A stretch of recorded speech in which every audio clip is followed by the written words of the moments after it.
भाई, अपना hero Duke के नजायज बेटे के बॉडी में आ गया और इसे एक ऐसे बंजर किंगडम में एग्जाइल कर दिया गया जो बिल्कुल ही बेकार और सूखा इलाका था। पर यहीं से शुरू होगा उसके बड़े एम्पायर का सफर, क्योंकि एमसी को मिला है एक खतरनाक फार्मिंग सिस्टम जिसमें इसे अपना खुद का एक बवाल एम्पायर बनाना है। हीरो पॉइंट्स के लिए खुद मजदूरों के साथ काम पे लग गया ताकि वो ढेर सारे पॉइंट्स कमाकर एम्पायर खड़ा कर सके। स्टोरी शुरू होती है सिड सिटी के बाहर से, जहां एक सुपरवाइजर मजदूरों पर बुरी तरह चिल्लाता है। वो कहता है, नालायकों, तुमसे एक घास तक नहीं निकल रही। वो उन्हें कोड़े मार रहा था क्योंकि काम बहुत स्लो था। उसे चिंता थी कि पेड़ उखड़ने में बहुत देरी हो रही है।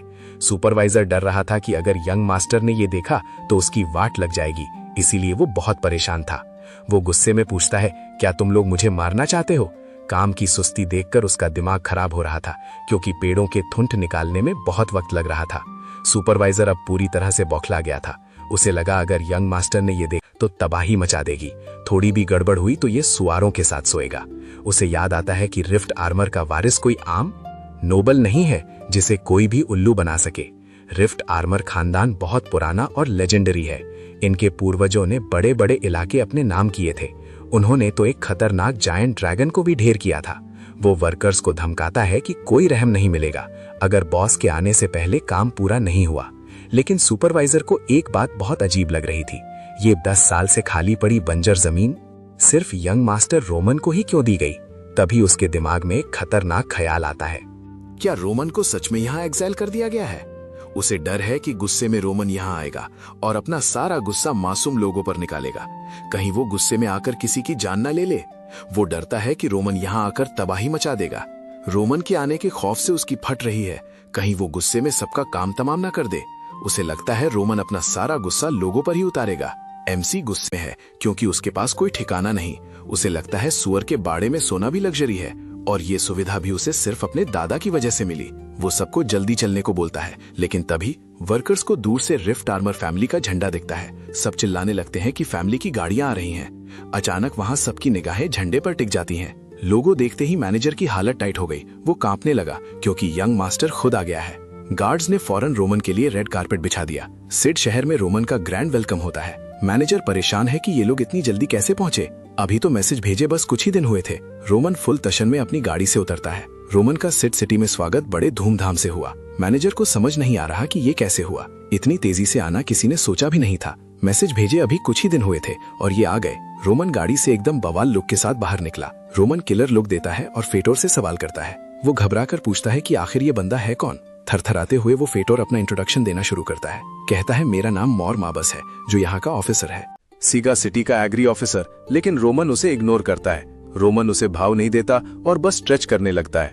सफर के बाद मोर उसे 10 दिन की मोहलत मांगता है ताकि मैंशन पूरी हो जाए और वीआईपी स्टे का ऑफर देता है। शहर के सबसे महंगे होटल में रुकने की बात करता है। तभी वहां अचानक से एक होलोग्राफिक स्क्रीन आ जाती है। रोमन के सामने एक बवाल सिस्टम स्क्रीन चमकने लगती है। स्क्रीन बताती है कि गेम लोडिंग सक्सेसफुली कंप्लीट हो गई। लोडिंग खत्म होते ही सिस्टम ने एरिया एनालाइज किया। बताया गया कि ये खुला मैदान एकदम परफेक्ट है। रिकंस्ट्रक्शन के लिए ये वास्ट एरिया सबसे बेस्ट है। अब रिकंस्ट्रक्शन शुरू हुई और लोडिंग बार तेजी से बढ़ी। फटाफट लोडिंग 100% हो गई ताकि सिस्टम एक्टिवेट हो जाए। फार्म सिमुलेटर में होश जगाने का काम शुरू हुआ। सिस्टम इंटरफेस पर अवेकनिंग का अलर्ट फ्लैश होने लगा। वो नोटिस उसे अगला कदम उठाने के लिए पूछता है। अब एमसी अपना नया रास्ता बनाने के लिए बिल्कुल रेडी है। रोमन खुश है क्योंकि नोवाज आर्क सिस्टम लोड हो गया। सिस्टम लोडिंग खत्म होते ही तुरंत एक्टिवेट हो जाता है। रोमन अपना नाम डालकर सिस्टम सेटअप फाइनल कर देता है। भाई, सिस्टम ने सक्सेसफुली डेस्टिनी क्रिएट कर दी है। एमसी देखता है कि अभी सिर्फ एक ही फीचर अनलॉक हुआ है। पैनल पर फिलहाल बस लाइफ हिस्ट्री वाला ऑप्शन ही है। रोमन चिल है। उसे लगता है अभी इतना ही काफी है। बिना किसी टेंशन के एमसी इस बात को मान लेता है। सिस्टम अब फार्म अपग्रेड करने के मिशन समझाता है। रोमन अपने नए ठिकाने का नाम ओरिजिन रखता है। ये गेम तो बिल्कुल असली दुनिया की तरह काम कर रहा। रोमन को ये सिलसिला देखकर बड़ा मजा आ रहा है। सब कुछ रियलिटी से बिल्कुल परफेक्ट मैच हो रहा है। फार्म को कैसे बढ़ाना है, रोमन अब ये प्लान करता है। रियलिटी और गेम का तालमेल देखकर एमसी हैरान है। हर चीज परफेक्ट है, पर रोमन एक ऑफर ठुकरा देता है। अपने आसपास की दुनिया देखकर एमसी को सब सही लगता है, लेकिन फिर भी रोमन यहाँ मना कर देता है। भाई फेटर ने उसे एक लग्जरी स्टे ऑफर किया, जिससे वो बंदा पूरा कंफ्यूज हो गया। वो पैनिक करने लगा कि शायद अब वो गया। उसे लगा उसे तुरंत फांसी दे दी जाएगी और उसकी मौत का काउंटडाउन शुरू हो चुका है। मगर तभी कुछ ऐसा हुआ जिसने सबको शॉक कर दिया। रोमन ने भारी पेड़ का तना उठाया और बोला कि वो ये जगह खुद बनाएगा। ये देखकर मुंह पूरा हिला हुआ था, उसे अपनी आंखों पर यकीन नहीं हो रहा था। तभी एटिकेट टीचर रोमन के पास आया और माफी मांगते हुए उससे सीधा बात करने लगा। उसने कहा कि ये लकड़ियां उठाना एक नोबल की शान के खिलाफ है और रोमन का स्टेटस ऐसे कामों के लिए नहीं बना। इस पर रोमन ने करारा जवाब दिया कि अगर नोबल वाली बातों से महल बन जाता तो वो भी ये सब नौटंकी जरूर करता। ये सुनते ही टीचर की बोलती बंद हो गई। वो पूछता है कि क्या वो सच में यहीं सोएगा। रोमन पलटकर पूछता है कि इसमें दिक्कत क्या है। इसके बाद इंस्ट्रक्टर की बोलती बंद हो गई। बेचारा इंस्ट्रक्टर समझ नहीं पाया क्या जवाब दे। फिर रोमन अपने गार्ड्स को घूरता है और सीधा उन्हें भी काम पर लगा दिया। नाइट्स को कुछ समझ नहीं आ रहा था। रोमन बोला, क्या खुले में सोने का इरादा है? बिना हेल्प के सबको बाहर ही रहना पड़ेगा। अब बेचारे नाइट्स के पास कोई रास्ता नहीं था, इसलिए वो भी घर बनाने में जुट गए। उधर मोर अपनी जान बचाने के लिए गिड़गिड़ाया। वो रोमन से सिड सिटी आने की रिक्वेस्ट करता है ताकि वो रात आराम से बिता सके, पर रोमन ने सीधा मना कर दिया। उसने कहा ये पुरानी सिटीज किसी कचरे से कम नहीं। रोमन को वहां की गंदगी बिल्कुल पसंद नहीं थी। उसने वहां रुकने से साफ इनकार कर दिया। रोमन को यह जगह किसी तबाही से कम नहीं लगी। उसे जंगल की खुली हवा में सोना पसंद था। पर तभी एक नाइट धीरे से बड़बड़ाने लगा। वो बोला, भाई थोड़ा आराम मिल जाता तो मजा आता। उसका मन था कि कोई मस्त बेड मिल जाए सोने को। पर जैसे ही एमसी ने देखा, नाइट की फट गई और वो एकदम शरीफ बनने की नौटंकी करने लगा। एमसी के घूरने से मोर की हालत टाइट हो गई। वो बेचारा मन ही मन गिड़गिड़ा रहा था कि भाई बस करो, मेरे दिमाग का दही मत करो। फिर रोमन ने एक ठंडी सांस ली और बोला, निकलना है तो शहर निकल जाओ और वापस मत आना। सीधा अल्टीमेटम दे दिया कि दोबारा दिखना मत। नाइट डर गया और मोर को आगे चलने को बोला, पर मोर डर के मारे हकलाने लगा और मना किया। उस बेचारे की बोलती बंद थी और हालत खराब। मोरा फटाफट अपना दिमाग दौड़ा रहा है ताकि कोई तगड़ा बहाना मारकर बच सके। उसे मास्टर के शक करने से पहले कुछ बोला। अब देखते हैं ये क्या बवाल बहाना पेलने वाला है। अचानक रोमन ने उस आलसी नाइट को एक कड़क लात मारी। वो नाइट निकलने ही वाला था, पर अब दर्द से चिल्ला रहा है। नाइट ने पूछा क्यों मारा, तो रोमन ने सीधा समझाया कि भाई शहर जाके मजे से सोना, कोई मना नहीं है, लेकिन उससे पहले अपना सारा काम निपटाना पड़ेगा। एक नाइट तो मजे में गाने गाते हुए घास साफ कर रहा था, पर दूसरा अभी भी अपनी कमर पकड़ के दर्द में था। रोमन ने फिर सुपरवाइजर मो को लकड़ी उठाते हुए देखा। मो की हालत इतनी टाइट थी कि बस अभी फट जाएगी। रोमन उसे आज के लिए छुट्टी देकर घर भेज देता है और कहता है कि कल सुबह जल्दी नए ऑर्डर्स लेने आ जाना। राहत की बात सुनकर मो की आंखों में आंसू आ गए। उसने रोमन का शुक्रिया किया और तुरंत निकलने लगा। मो वहां से इतनी तेजी से भागा कि धूल ही धूल हो गई। उसे इतनी बड़ी रिलीफ मिली कि वो बस भागता ही गया। रोमन को थैंक्स बोल के वो वहां से रफू चक्कर हो गया। मो की खुशी का तो कोई ठिकाना ही नहीं था। वो बिना मुड़कर देखे पूरी रफ्तार में वहां से निकला। मोर ने इतनी धूल उड़ा कि सब धुंधला हो गया। वो वहां से ऐसी दौड़ लगाई कि पीछे सिर्फ धूल बची। वहां के बाकी मजदूर ये सब देख रहे थे। उन्हें कुछ समझ नहीं आ रहा था कि हो क्या रहा है। वो सब शौक थे कि नया लॉर्ड उनके साथ काम कर रहा है। इतना बड़ा लॉर्ड उनके साथ मिलकर मेहनत कर रहा था। रोमन खुद अपने हाथों से भारी लकड़ियां उठा रहा है। रोमन बिना थके बावाल तरीके से लगा हुआ था। सब लोग उसे बड़े गर्व और हैरानी से देख रहे थे। वहां मौजूद हर बंदा दंग रह गया भाई। आखिरकार शाम तक उनका काम पूरा हो गया। उनकी लकड़ी की मस्त कैबिन बनकर बिल्कुल तैयार थी। सबने चैन की सांस ली कि चलो काम खत्म हुआ। रोमन भी रिजल्ट देखकर काफी खुश लग रहा था। तभी सिस्टम ने उसे कंस्ट्रक्शन के एक्सपी दे दिए। मेहनत रंग लाई और सिस्टम से रिवॉर्ड मिल गया, लेकिन ये सिस्टम एमसी से कितनी मजदूरी करवाएगा भाई। सही में सिस्टम ने बेचारे को पूरा निचोड़ दिया है। अब रोमन ने सोचा कि थक गया हूं तो आराम करूं। दिन भर की थकाव के बाद अब सोने का वक्त था। सबको गुड नाइट बोलकर वो कैबिन के अंदर चला गया। उसने दरवाजा बंद किया और अपने बंदों को बाहर छोड़ा। रोमन अब सुकून से आराम करने निकल गया। बाहर काफी अंधेरी रात है और माहौल ठंडा है। उसके साथी इस घटिया जगह को देखकर भड़क गए। वो बोलते हैं कि यहाँ रहना उनकी शान के खिलाफ है। उनके मुताबिक ये जगह किसी गंदे तबेले से भी बदतर है। रोमन को अपनी अर्थ वाली पुरानी थका देने वाली लाइफ याद आई, जहां वो मरने तक पढ़ाई करता रहा और फिर यहाँ आया। अब वो एक नोबल का नाजायज बेटा बनकर जी रहा है। वो देख रहा है कि यहाँ के अमीर कितने भ्रष्ट हैं। इस मिडिवल जमाने में किसी को जंग की परवाह नहीं है। सब अपनी मस्ती में हैं और खतरे को अनदेखा कर रहे हैं। लेकिन रोमन को पता है कि ये तबाही का वक्त है। दूसरे नोबल्स इसे सजा मानते हैं, पर रोमन के लिए मौका है। वो अपने नोआज आर्क सिस्टम से सब बदल देगा। रोमन आराम से अपने जुगाड़ू बिस्तर पर लेट जाता है और अपने सिस्टम के रिसोर्सेज को चेक करना शुरू करता है। तभी सिस्टम उसके सामने एक नोटिफिकेशन भेजता है। रोमन को पता चलता है कि उसकी लॉटरी लग गई है। उसे 100 एसेंशियल जेम्स फ्री में मिल चुकी हैं। बस डेली लॉगिन करने पर यह बढ़िया रिवॉर्ड मिल गया। रोमन अब मजे से अपने डिजिटल पैनल को ऑपरेट कर रहा है। रोमन सोचता है कि काश नए प्लेयर्स को कोई 6 स्टार रिवॉर्ड मिलता तो मजा आ जाता, ताकि उनकी शुरुआत एकदम खतरनाक हो सके। रिक्रूटमेंट बैन है तो रोमन अब बस ढेर सारे जेम्स इकट्ठा करने में लग गया। इतने सारे कामों से थक हार कर वो सुकून से अपनी कैबिन में सो जाता है। अगली सुबह किसान फिर से कड़ी मेहनत करने लगे और नाइट्स ने भी अपनी सॉर्ट प्रैक्टिस शुरू कर दी। रोमन मिट्टी को बहुत गौर से चेक कर रहा है, क्योंकि वो पुराने घटिया तरीके बदलना चाहता है। वो नहीं चाहता किसान वही पुरानी गलतियां करें। तभी मोरा स्माइल के साथ आकर झुकती है और अपने लॉर्ड से आज के ऑर्डर्स पूछने लगती है। रोमन खेती की हर एक बारीकी पर नजर रखता है। वो किसानों को बेहतर टेक्निक सिखाना चाहता है। तभी मोरा एकदम इज्जत से वहां आती है और लॉर्ड से आज का शेड्यूल पूछती है। रोमन सबके लिए दलिया बनवाने का प्लान बनाता है। आज सबके लिए मस्त दलिया तैयार होगा। रोमन ने फौरन दलिया तैयार करने का ऑर्डर दिया। 50 बोल्स जितना गेहूं तो है, लेकिन मौर को फिक्र है कि एक बर्तन काफी नहीं होगा। मास्टर गुस्से में और बर्तन मंगवाने का ऑर्डर देता है। वो वार्न करता है कि भूखे स्लेव्स आगे चलकर पक्का कोई बड़ी बगावत या रिबेलियन खड़ी कर देंगे। सुनन ने बताया कि अभी खाने का स्टॉक बहुत कम है। वो सिज सिटी से सारा राशन मंगवाने का वादा करता है। फिर प्रोफेसर सनी ने माफी मांगते हुए वार्न किया कि स्लेव्स को इतना खाना देना नोबिलिटी रूल्स के खिलाफ है। सनी को याद आया रोमन बचपन से ही जिद्दी था, पर वो लिटरेचर और फाइटिंग दोनों में बड़ा उस्ताद था। उसने बचपन से ही अपनी स्किल्स का बवाल मचाया था। रोमन ने अकड़ के कहा, यहाँ मेरे रूल्स चलते हैं। सनी ने देखा कि मास्टर का घमंड अब बदल चुका है। वो शुरू से ही एक प्राउड और टैलेंटेड बंदा था, पर उसकी स्किल्स हमेशा से ही खतरनाक रही हैं। रोमन ने सनी को बहुत ठंडा जवाब दिया। वो बोला कि इस जगह के असूल वही बनाएगा। सनी को मास्टर की पुरानी अकड़ अब एक अलग ही लेवल की तबाही और पावर लग रही थी। अब रोमन बिल्कुल फ्री था और एडवाइजर समझ गया कि रोमन ने अब नाटक करना बंद कर दिया है, क्योंकि अब उसके पास अपनी जमीन की पूरी पावर थी। रोमन आगे बढ़ा और बोलता है कि उसके पास 3 स्पेशल मिशंस हैं। उसका चमचा तुरंत हर बात मानने को तैयार हो गया। वो कोई भी ऑर्डर फॉलो करने को राजी था। रोमन ने तुरंत उसको ऑर्डर समझाए और साथ ही एक खतरनाक धमकी भी दे दी। बोला, अगर गलती हुई तो सुअरों के साथ सुला दूंगा। अगर इंफॉर्मेशन गलत निकली तो तेरा बुरा हाल होगा। बेचारा डर के मारे थर-थर कांपने लगा।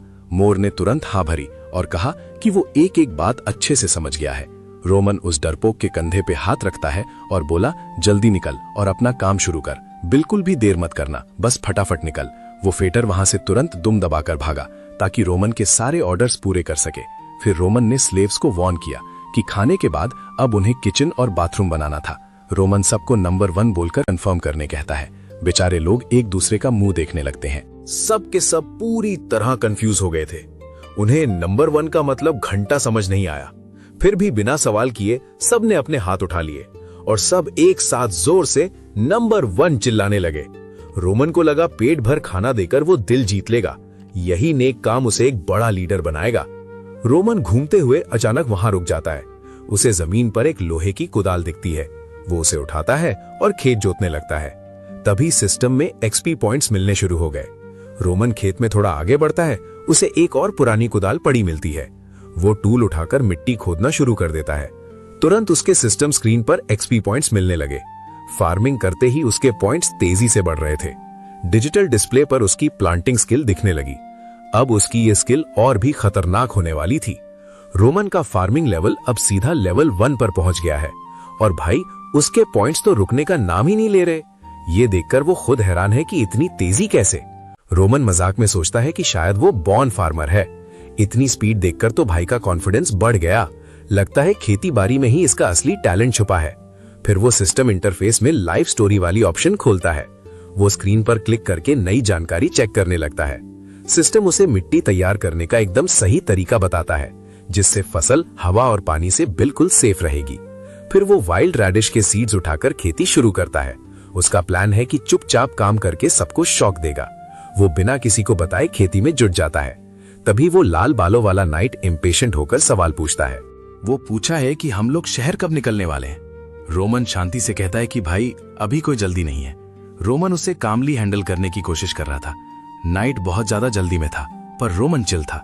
उसने साफ बोल दिया कि अभी थोड़ा और वेट करो। रोमन अब बस उस नाइट को शांत करने में लगा था। बंदा एक्साइटेड है, बोलता है कि काम शुरू हो चुका है और आगे साथ मिलकर और भी बवाल मचाएंगे। तभी वो लड़का पूछता है कि क्या खेती भी करनी होगी। रोमन मजाक में बोला कि एरन इसके लिए बेस्ट है, पर सच्चाई ये है कि खेती में वो एकदम जीरो है। फिर भी रोमन को एरन पर पूरा भरोसा है। वो कहता है कि उसे एरन से बहुत ज्यादा उम्मीदें हैं। 2 दिन बाद पूरे खेत एकदम मस्त तैयार हो गए। अब बस बढ़िया फसल काटने की ही देरी थी। सब खेत एकदम हरे भरे और तैयार दिख रहे थे। फसल देखकर लग रहा था कि कमाल होने वाला है। तभी सिस्टम नोटिफिकेशन देता है कि फसल पक गई है। मूली की फसल अब पूरी तरह काटने के लिए तैयार है। ठीक उसी वक्त सुपरवाइजर भागता हुआ रोमन के पास आया।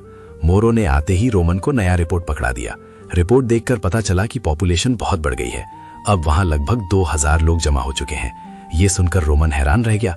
उसे सिर्फ 700 की उम्मीद थी। मोर डर के मारे वहीं घुटनों के बल गिर गया। इतनी भीड़ देखकर बेचारा पैनिक हो गया। मोर की फट रही थी क्योंकि गलत रिपोर्ट का मतलब सीधा मौत थी। झूठे टैक्स रिकॉर्ड्स दिखाने की सजा बहुत भारी पड़ सकती थी, पर रोमन ने उसके सर पर हाथ रखकर सबको शॉक कर दिया। रोमन ने बड़े प्यार से उसे बोला कि फिक्र मत कर, सब ठीक है। उसने कहा, तुमने अपना काम बहुत बढ़िया तरीके से किया है। ये सुनकर बेचारे मूर की आंखों में आंसू आ गए भाई। अब उसे रोमन कोई इंसान नहीं बल्कि एक फरिश्ता लग रहा था। रोमन समझ गया था कि इसमें बेचारे मूर की कोई गलती नहीं है। पुराने ड्यूक ने कब्जे के बाद कभी रिकॉर्ड्स अपडेट ही नहीं किए। टैक्स और सेंसस का सिस्टम बरसों से वैसा ही पड़ा हुआ था। रोमन ने नोटिस किया कि सिट सिटी बाकी किंगडम से एकदम कटी हुई है। यहाँ टैक्स कलेक्टर के अलावा और कोई ध्यान ही नहीं देता था। इस वजह से यहाँ का कोई भी डेटा कभी अपडेट नहीं हुआ। ये जगह इतनी सुनसान थी कि किसी को कुछ पता ही नहीं चलता। टैक्स लेने वालों के सिवाय यहाँ कोई भटकता तक नहीं था। रोमन ने फिर उससे एक बड़ा ही तीखा सवाल पूछा। वो जानना चाहता था कि 100 लोगों का हिसाब कम क्यों है। रोमन ने बड़े ध्यान से पूछा कि ये 100 लोगों का झोल क्या है, आखिर पॉपुलेशन में इतना बड़ा फर्क कैसे आ रहा है। मूरा डरते डरते रोमन को सारी डिटेल्स बताता है। वो कहता है, यहाँ भागे हुए गुलाम रहते हैं, यहाँ खतरनाक मुजरिम है, इनसे बचकर रहना। पर रोमन ने उसे उठकर बात करने को कहा ताकि वो दोनों नॉर्मल तरीके से डिस्कस कर सके। फिर रोमन ने एकदम सीरियस होकर हुक्म दिया, उसे शहर के हर एक बंदे का चिट्ठा चाहिए। मूर रिपोर्ट देता रहा और रोमन खेत में जुट गया। वो मैनुअल टूल से वहां मेहनत कर रहा था। रिपोर्ट से वहां के खतरे और सोशल क्लासेस का पता चला। वहां पॉपुलेशन और सर्वाइवल के हालात काफी बुरे थे। रोमन ने रिपोर्ट की तारीफ की और उसे विदा किया। अब रोमन को अपनी जमीन चेक करनी थी। उसने बारीकी से हर एक डिटेल चेक की। वहां की गरीबी और असलियत अब सामने आ गई थी। रोमन ने फेटर को शाबाशी दी और वापस भेज दिया। अब उसे खुद जाकर सब इंस्पेक्ट करना था। रोमन अब प्रॉपर्टी की इंस्पेक्शन के लिए निकल पड़ा। उसने कहा, अब जमीन का जायजा लेना जरूरी है। इसी तरह मेहनत करते हुए 3 दिन बीत गए। रोमन अब अपना अगला मास्टर प्लान तैयार करने वाला था। अब हम बिजी सिट सिटी का नजारा देखते हैं, जहां सब लोग अपने रोज के कामों में लगे हैं। सब लोग अपनी नॉर्मल जिंदगी जी रहे होते हैं। तभी वहां मजदूर भारी लकड़ियां ढो रहे होते हैं। इधर रोमन ने सिस्टम में फार्म लेवल 2 अचीव कर लिया। भाई रोमन लेवल अप करके काफी सेटिस्फाइड नजर आ रहा है। वो नए टूल्स और खेती के अपग्रेड्स प्लान करता है। 10 एकर्स लैंड रिकवर करने के बाद वो रिवॉर्ड्स क्लेम करता है। सिस्टम उसे 700 जेम्स देता है, पर स्पिन्स के लिए ये कम है। पर नए साथी रिक्रूट करना ही सिस्टम का असली बेस है। इसलिए रोमन उन जेम्स को पहले समन के लिए यूज करता है। आसमान में चमकती हुई मिस्टीरियस लाइट्स दिखने लगती हैं। इसका मतलब है समन प्रोसेस सिस्टम ने एक्टिवेट कर दिया। रोमन अब अपने पहले साथी बुलाने के लिए तैयार है।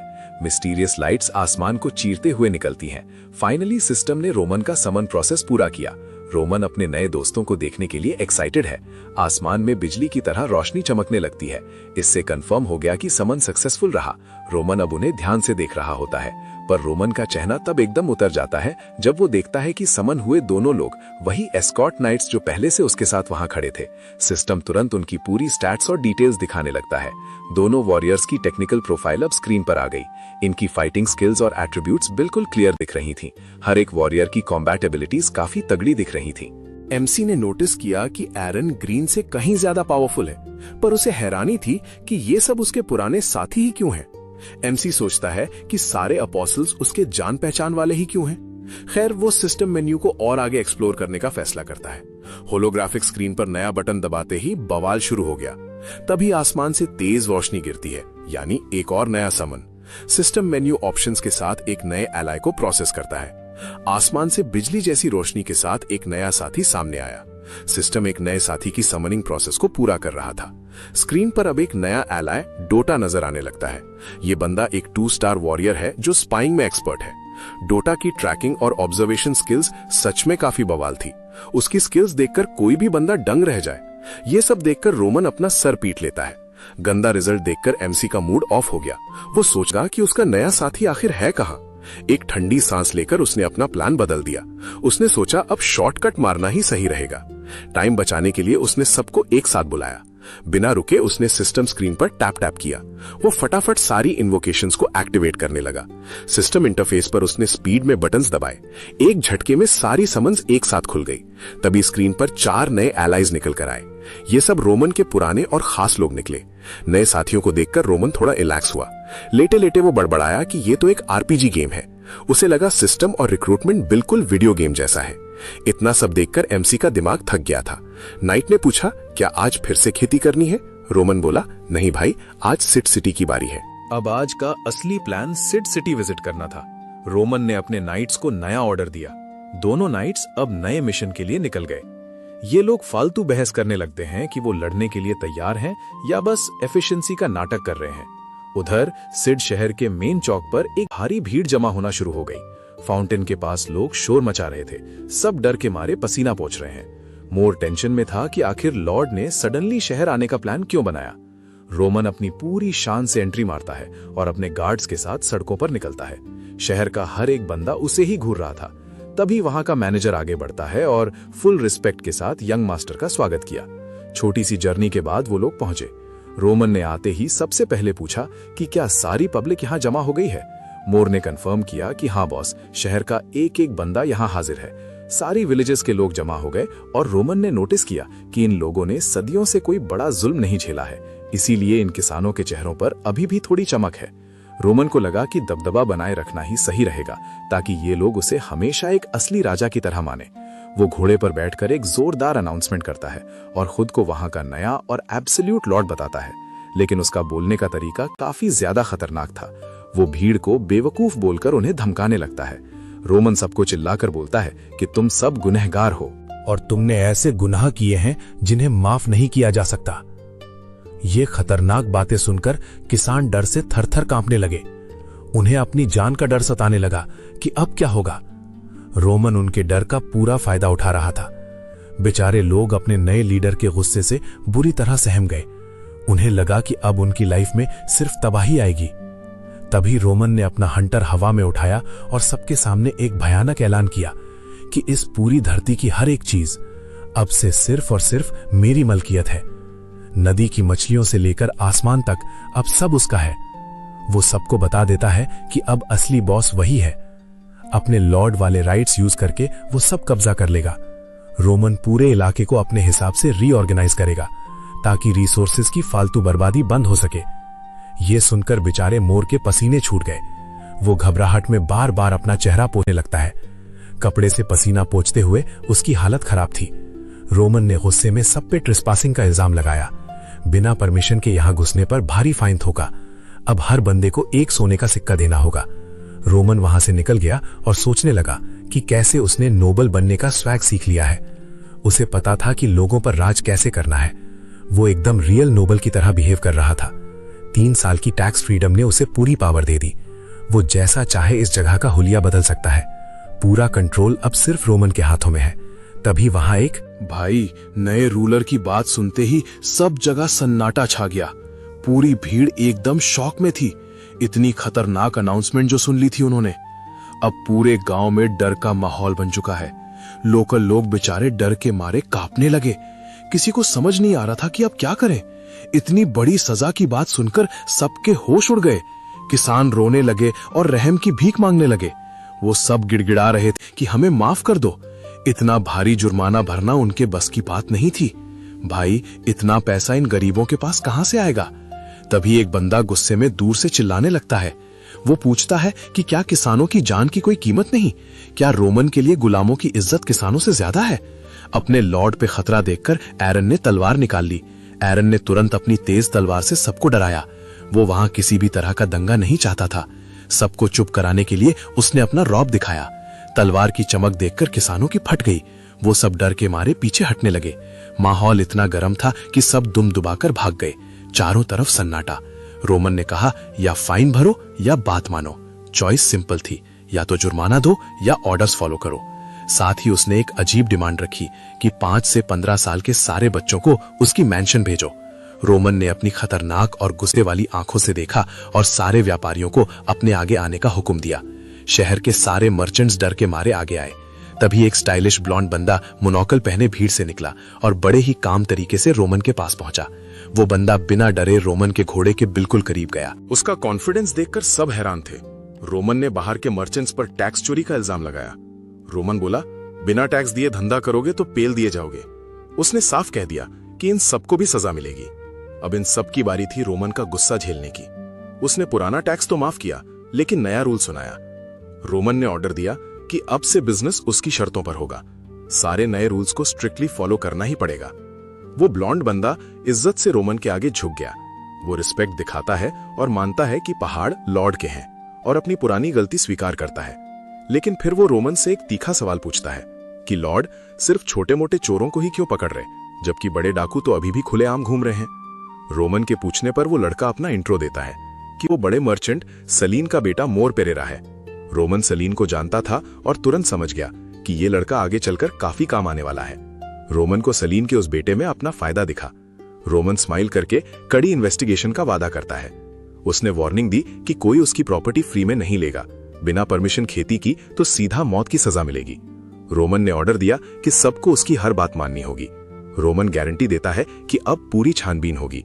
कोई भी उसके रिसोर्सेज बिना परमिशन के टच नहीं करेगा, वरना उसकी बहुत भारी कीमत चुकानी पड़ेगी। ये फिक्स है। उसने बिना इजाजत खेती करने पर सख्त बैन लगा दिया। मौत की सजा दिखाकर सबको ऑर्डर्स मानने का हुक्म दिया। सबको रोमन के ऑर्डर्स बिना किसी शर्त के मानने होंगे। और तभी से वहां सब कुछ पूरी तरह बदल गया। रोमन साफ बोल देता है कि अब यहां उसकी चलेगी। शहर के सारे रिसोर्सेज अब उसके कंट्रोल में हैं। पुराने खेती के तरीके अब पूरी तरह बदल चुके हैं। वो अब सब कुछ नए तरीके से बांटने वाला है। रोमन कोई रहम नहीं दिखाएगा, बस सख्ती होगी। सबको अब बस रोमन के ऑर्डर्स फॉलो करने होंगे। मो ये देखकर दंग है कि एमसी कितना भयंकर है। उसे लगता है यहाँ ऐसे ही दबंग लीडर की जरूरत थी। ऐसी रॉयल पर्सनालिटी यहाँ पहले कभी नहीं देखी गई। लेकिन चिंता के मारे मो अपना पसीना पोंछने लगता है। वो सोचता है, क्या ये शहर पहले जैसा नॉर्मल होगा? शाम का सनसेट बड़ा ही बवाल और सुनहरा लग रहा है। हवाओं के साथ सूखे पत्ते यहाँ वहां उड़ रहे हैं। मौसम शांत है पर माहौल काफी सीरियस है। आसमान के रंग देखकर दिल खुश हो जाए, लेकिन अभी भी पुरानी यादें पीछा नहीं छोड़ रही। शाम का नजारा एकदम लाल और खतरनाक है। ठंडी हवाओं के बीच सब कुछ रुक सा गया है। घास पर सूखे पत्ते धीरे धीरे उड़ रहे हैं। तभी हमारे रेड हेड नाइट की एंट्री होती है। गार्ड को लगा था कि उसका मास्टर गरीबों को बस दलिया ही खिलाएगा, पर यहाँ तो उन्हें लूटने का प्लान है। मास्टर हंसकर बोलता है कि बिना इनका फायदा उठाए हमें ब्रेड नहीं मिलेगी और अच्छे खाने के बिना मिलिट्री ट्रेनिंग करना नामुमकिन है। रोमन थोड़ी देर शांति से नजारे देखता है, फिर अचानक से एक सवाल पूछता है कि अगर हमारे पास ब्रेड ही ना हो तो? रोमन का ये अजीब सवाल सुनकर दोनों गार्ड्स पूरी तरह हैरान हो गए। उन्हें समझ नहीं आ रहा था कि अब इसका क्या जवाब दें। गार्ड बोलता है कि हम बस आपका हुक्म मानते हैं और एक वफादार होने के नाते हम कभी आपके खिलाफ नहीं जाएंगे। ये सुनकर रोमन हल्का सा मुस्कुराता है और मन ही मन सोचता है कि एक असली वॉरियर को कैसा होना चाहिए। वफादारी तो इसके खून में है। बच्चों को हर जगह अपने लीडर को फॉलो करना होगा। ट्यूटर वॉर्न करता है कि बच्चों को मैंशन बुलाना फैमिली में पंगा और खेती का नुकसान करवाएगा। रोमन समझाता है कि फिक्र मत करो, वो सिर्फ टैलेंटेड बच्चों को ही ट्रेनिंग के लिए सिलेक्ट करेगा। मैंशन में बस असली टैलेंट को ही मौका मिलेगा। ट्रेनिंग के लिए वो कड़े रूल्स बनाने वाला है। रोमन पुराना और बेकार लाइफस्टाइल पूरा खत्म करेगा। उसका प्लान रिसोर्सेज को बिना वेस्ट किए मैनेज करना है। ये सुनते ही प्रोफेसर की आंखें फटी की फटी रह गई। उसे लगा मास्टर का दिमाग पूरा सटक चुका है। रोमन कहता है खेती की जमीन भी अब कम की जाएगी, किसानों को बस इस नए फॉर्मेट में ढलना होगा। फिर वो प्रॉफिट बढ़ाने के लिए खतरनाक मैथ लगाता है। प्रोफेसर सोचता है कि ये मास्टर पूरा पागल हो गया है। रोमन ने अनाउंस किया कि फार्मिंग एरिया अब छोटा होगा, सब गांव वालों को इस नए सिस्टम में एडजस्ट होना पड़ेगा। रोमन के कैलकुलेशंस देखकर सबकी बोलती बंद हो गई। वो दिखाता है कि कैसे बिना वेस्ट किए प्रॉफिट दोगुना होगा। मास्टर का गजब दिमाग देखकर सब हैरान रह गए। भाई, सीड्स की प्रोडक्टिविटी बढ़ानी होगी ताकि खेत छोटे हो सके। इससे काम आसान हो जाएगा और ज्यादा जगह की जरूरत नहीं पड़ेगी। रोमन का प्लान है कि हार्वेस्ट को अपग्रेड करके मेहनत कम करें ताकि लोग खेती के बजाय दूसरे जरूरी कामों में लग सके। हैवी लेबर की टेंशन खत्म करना ही उसका मेन गोल है। रोमन को पता है कि सबसे बड़ा चैलेंज खाना इंतजाम करना है।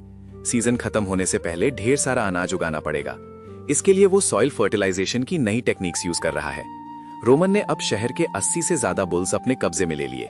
ये रिसोर्सेज बहुत कीमती हैं और बाहर मिलना नामुमकिन है। लेकिन रोमन को फिक्र है कि ये 80 बुल्स 2000 लोगों के लिए कम है। इतने कम रिसोर्सेज में सबका पेट भरना एक बड़ा टास्क था। अब उन्हें हर चीज को डबल स्पीड से ऑप्टिमाइज करना होगा।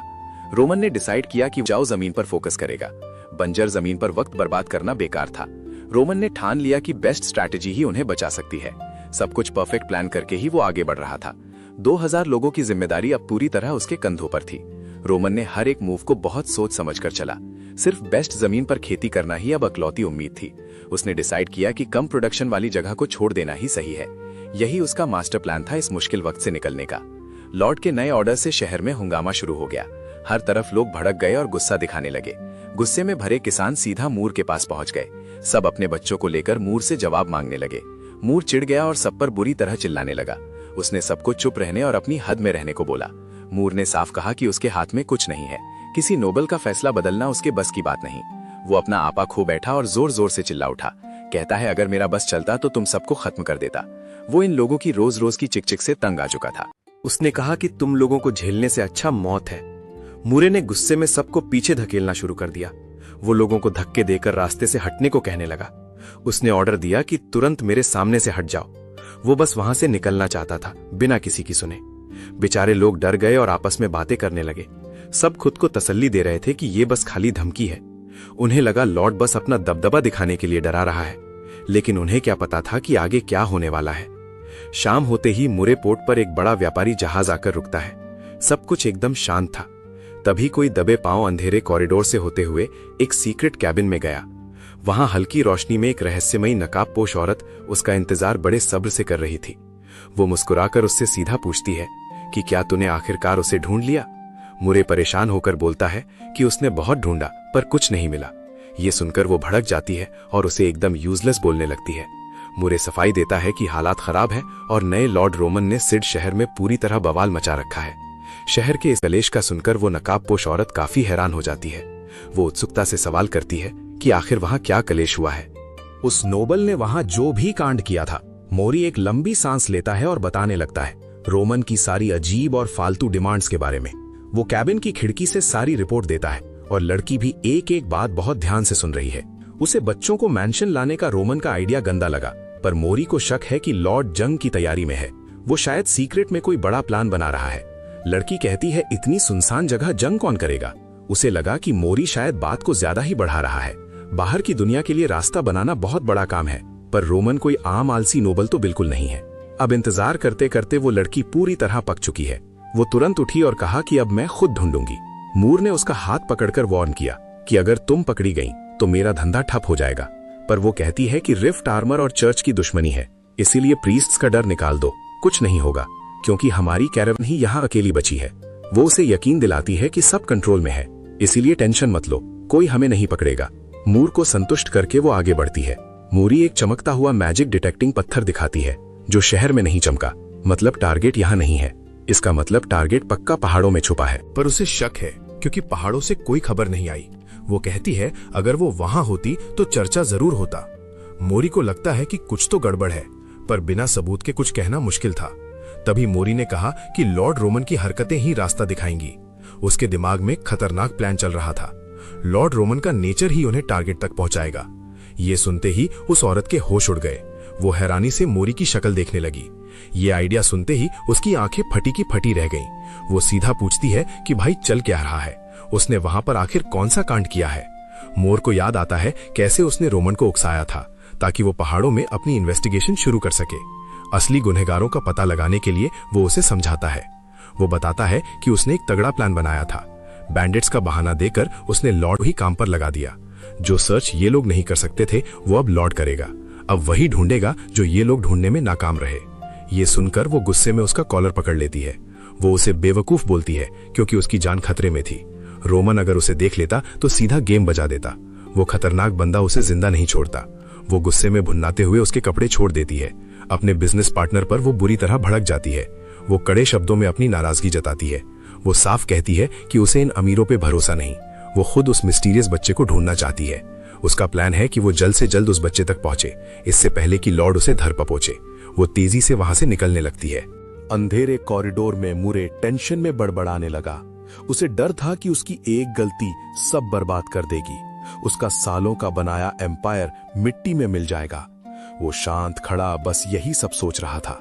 तभी उस मिस्टीरियस लड़की ने अपना हाथ काट लिया और अपने खून से खतरनाक ब्लैक मैजिक करने लगी। खून की बूंदों से डार्क स्पेल कास्ट हो रही थी। चारों तरफ बस डरावना लाल धुआं छा गया। उसने ठान लिया था कि वो अब पीछे नहीं हटेगी। वो अपना टारगेट पूरा करके ही दम लेगी। अब कोई भी बीच में नहीं आ सकता। मुरे ने दूर से उसे साफ वार्निंग दे दी। वो उसका इंतजार सिर्फ 2 दिन तक ही करेगा, फिर वो अपना शिप लेकर वहां से निकल जाएगा। डेडलाइन के बाद वो किसी का वेट नहीं करेगा। साइड की उस सुनसान रात में सब शांत था। तभी एक रहस्यमयी लाल धुआं तेजी से गुजरा। वो धुएं की लकीर छतों के ऊपर से निकल गई। ये खतरनाक निशान आगे बढ़ता ही गया। एक काली जादुई ताकत चुपके से इस घर में घुसती है, जहां एक मासूम परिवार चैन की नींद सो रहा था। पूरी फैमिली एक ही बिस्तर पर सुकून से लेटी हुई है। तभी वो मिस्टीरियस लड़की सोते हुए आदमी के पास आती है। वो उसके कान में चुड़ैल का पता पूछती है। उसकी आवाज में एक अलग ही हिप्नोटाइजिंग नशा था। वो शहर की विच का ठिकाना जानना चाहती थी। तभी अचानक उसकी बीवी की आंख खुल जाती है। अंधेरे में उसे किसी खतरनाक शक्ति का एहसास होता है। वो समझ जाती है कि कमरे में कोई दुश्मन है। वो डर के मारे कांपने लगती है और अपने पति को जोर जोर से उठाने की कोशिश करती है। वो गिड़गिड़ा रही थी ताकि उसका पति जाग जाए। वो चाहती थी कि वो तुरंत अपनी नींद से उठ जाए, पर वो हुडेड इंट्रूडर उसे चिल्लाने से मना करती है। वो कहती है कि अपने पति को हिलाना बंद करो। वो अब एक ऐसी हिप्नोटिक नींद में जा चुका है जहां से वो चाहकर भी कभी नहीं उठ पाएगा। तभी वो अजनबी उस औरत का गला पकड़ लेती है। उसकी लाल ऑरा दिखती है और वो औरत चिल्लाने लगती है। वो अपने नन्हे बच्चे को बचाने के लिए गिड़गिड़ा रही है, लेकिन उस दुश्मन औरत की आंखों में बिल्कुल रहम नहीं है। वो गुस्से में चिल्लाते हुए गिर का ठिकाना पूछ रही है। अगली सुबह रोमन पूरे तशन में खड़ा दिखता है। उसके नाइट्स धूप में जमकर शॉट प्रैक्टिस कर रहे हैं। तभी मैनेजर भागते हुए आता है और चिल्लाने लगता है। कहता है कि कल रात शहर में डीमन ने हमला किया। रोमन उसे शांत करके पूरी डिटेल पूछता है। मोर बताता है कि 10 परिवारों ने अजीब सपना देखा। सबने वही काले कपड़ों वाली रहस्यमयी औरत देखी थी। एरन कहता है कि ये कोई मामूली डीमन नहीं है, बल्कि ये पक्का एक खतरनाक चुड़ैल विच है। रोमन को अब मामला काफी गंभीर लग रहा है। सब लोग अब इस नई मुसीबत से डरे हुए हैं। एरन को यकीन है कि ये कोई जादुई साजिश है। वो कहता है कि शहर की हिफाजत करनी होगी। रोमन अब अपना अगला मूव सोच रहा है। क्या रोमन इस चुड़ैल को रोक पाएगा? सीन काफी इंटेंस हो चुका है दोस्तों। अब आगे क्या होगा देखते रहिए। कहानी में अब एक नया ट्विस्ट आ गया है। सिस्टम किंग चर्च और अमीरों के बीच की गंदी पावर स्ट्रगल का डायग्राम दिखाता है। इन तीनों के बीच कुर्सी की असली जंग है। पता चलता है कि चर्च सबसे ज्यादा पावरफुल है। उनके पास अपनी खतरनाक आर्मी और लेजेंडरी टेम्पलार नाइट्स जैसे लोग हैं, और बवाल मचाने वाली इंक्विजिशन टीम भी। ये लोग हर जगह विचेस का शिकार करते हैं, पर सिड का शहर काफी दूर और अलग है। वहां चर्च का एक भी बंदा नहीं रहता। मोर लालच में चर्च को बताना चाहता है, पर रोमन ने साफ मना कर दिया, क्योंकि वो औरत बस किसी को ढूंढ रही थी। रोमन ने कहा, इसे इग्नोर करो और सब लोग सिड सिटी चलकर खेती शुरू करो। वर्कर्स को गेहूं उगाने के लिए बुलाया गया। रोमन एकदम ठंडे दिमाग से सबको काम पे लगने का ऑर्डर देता है। भाई, अब यहाँ बवाल खेती शुरू होगी। रोमन ने मोर को विच के बारे में बोलने से सख्त मना कर दिया और बोला कि अब से तेरा सारा फोकस सिर्फ एक ही बात पर होना चाहिए कि खेती का हर काम बिल्कुल परफेक्ट होना चाहिए। अगले दिन पूरे शहर के मजदूर वहां जमा हो गए ताकि वो अपने यंग लॉर्ड का ऑफिशियल ऑर्डर सुन सके। रोमन ने खेती जारी रखने का हुक्म दिया और मोर को मिट्टी और पानी मिक्स करने की ड्यूटी दे दी। रोमन का मानना था कि इन गवारों के लिए डंडा ही सही है। वो मड वाटर टेक्निक से सीड सेलेक्ट करके फसल डबल करना चाहता था, क्योंकि वहां नमक बहुत ज्यादा महंगा और लग्जरी आइटम था। मोरो ने इस मेथड पर सवाल किया, पर रोमन ने ठंडा दिमाग रखा। उसने साफ कहा कि तुम लोग बस टूल्स हो, ज्यादा दिमाग मत लगाओ। जब तक रिजल्ट ना दिखे किसी एक्सप्लेनेशन की कोई जरूरत नहीं है। रोमन का ये खौफनाक एटीट्यूड देखकर मोर की फट गई। वो तुरंत मान गया और बोला कि उसे सारे ऑर्डर्स अच्छे से समझ आ गए हैं। रोमन चुपचाप अपने घोड़े पर खेतों की तरफ निकल गया, अपना बड़ा प्लान एग्जीक्यूट करने के लिए।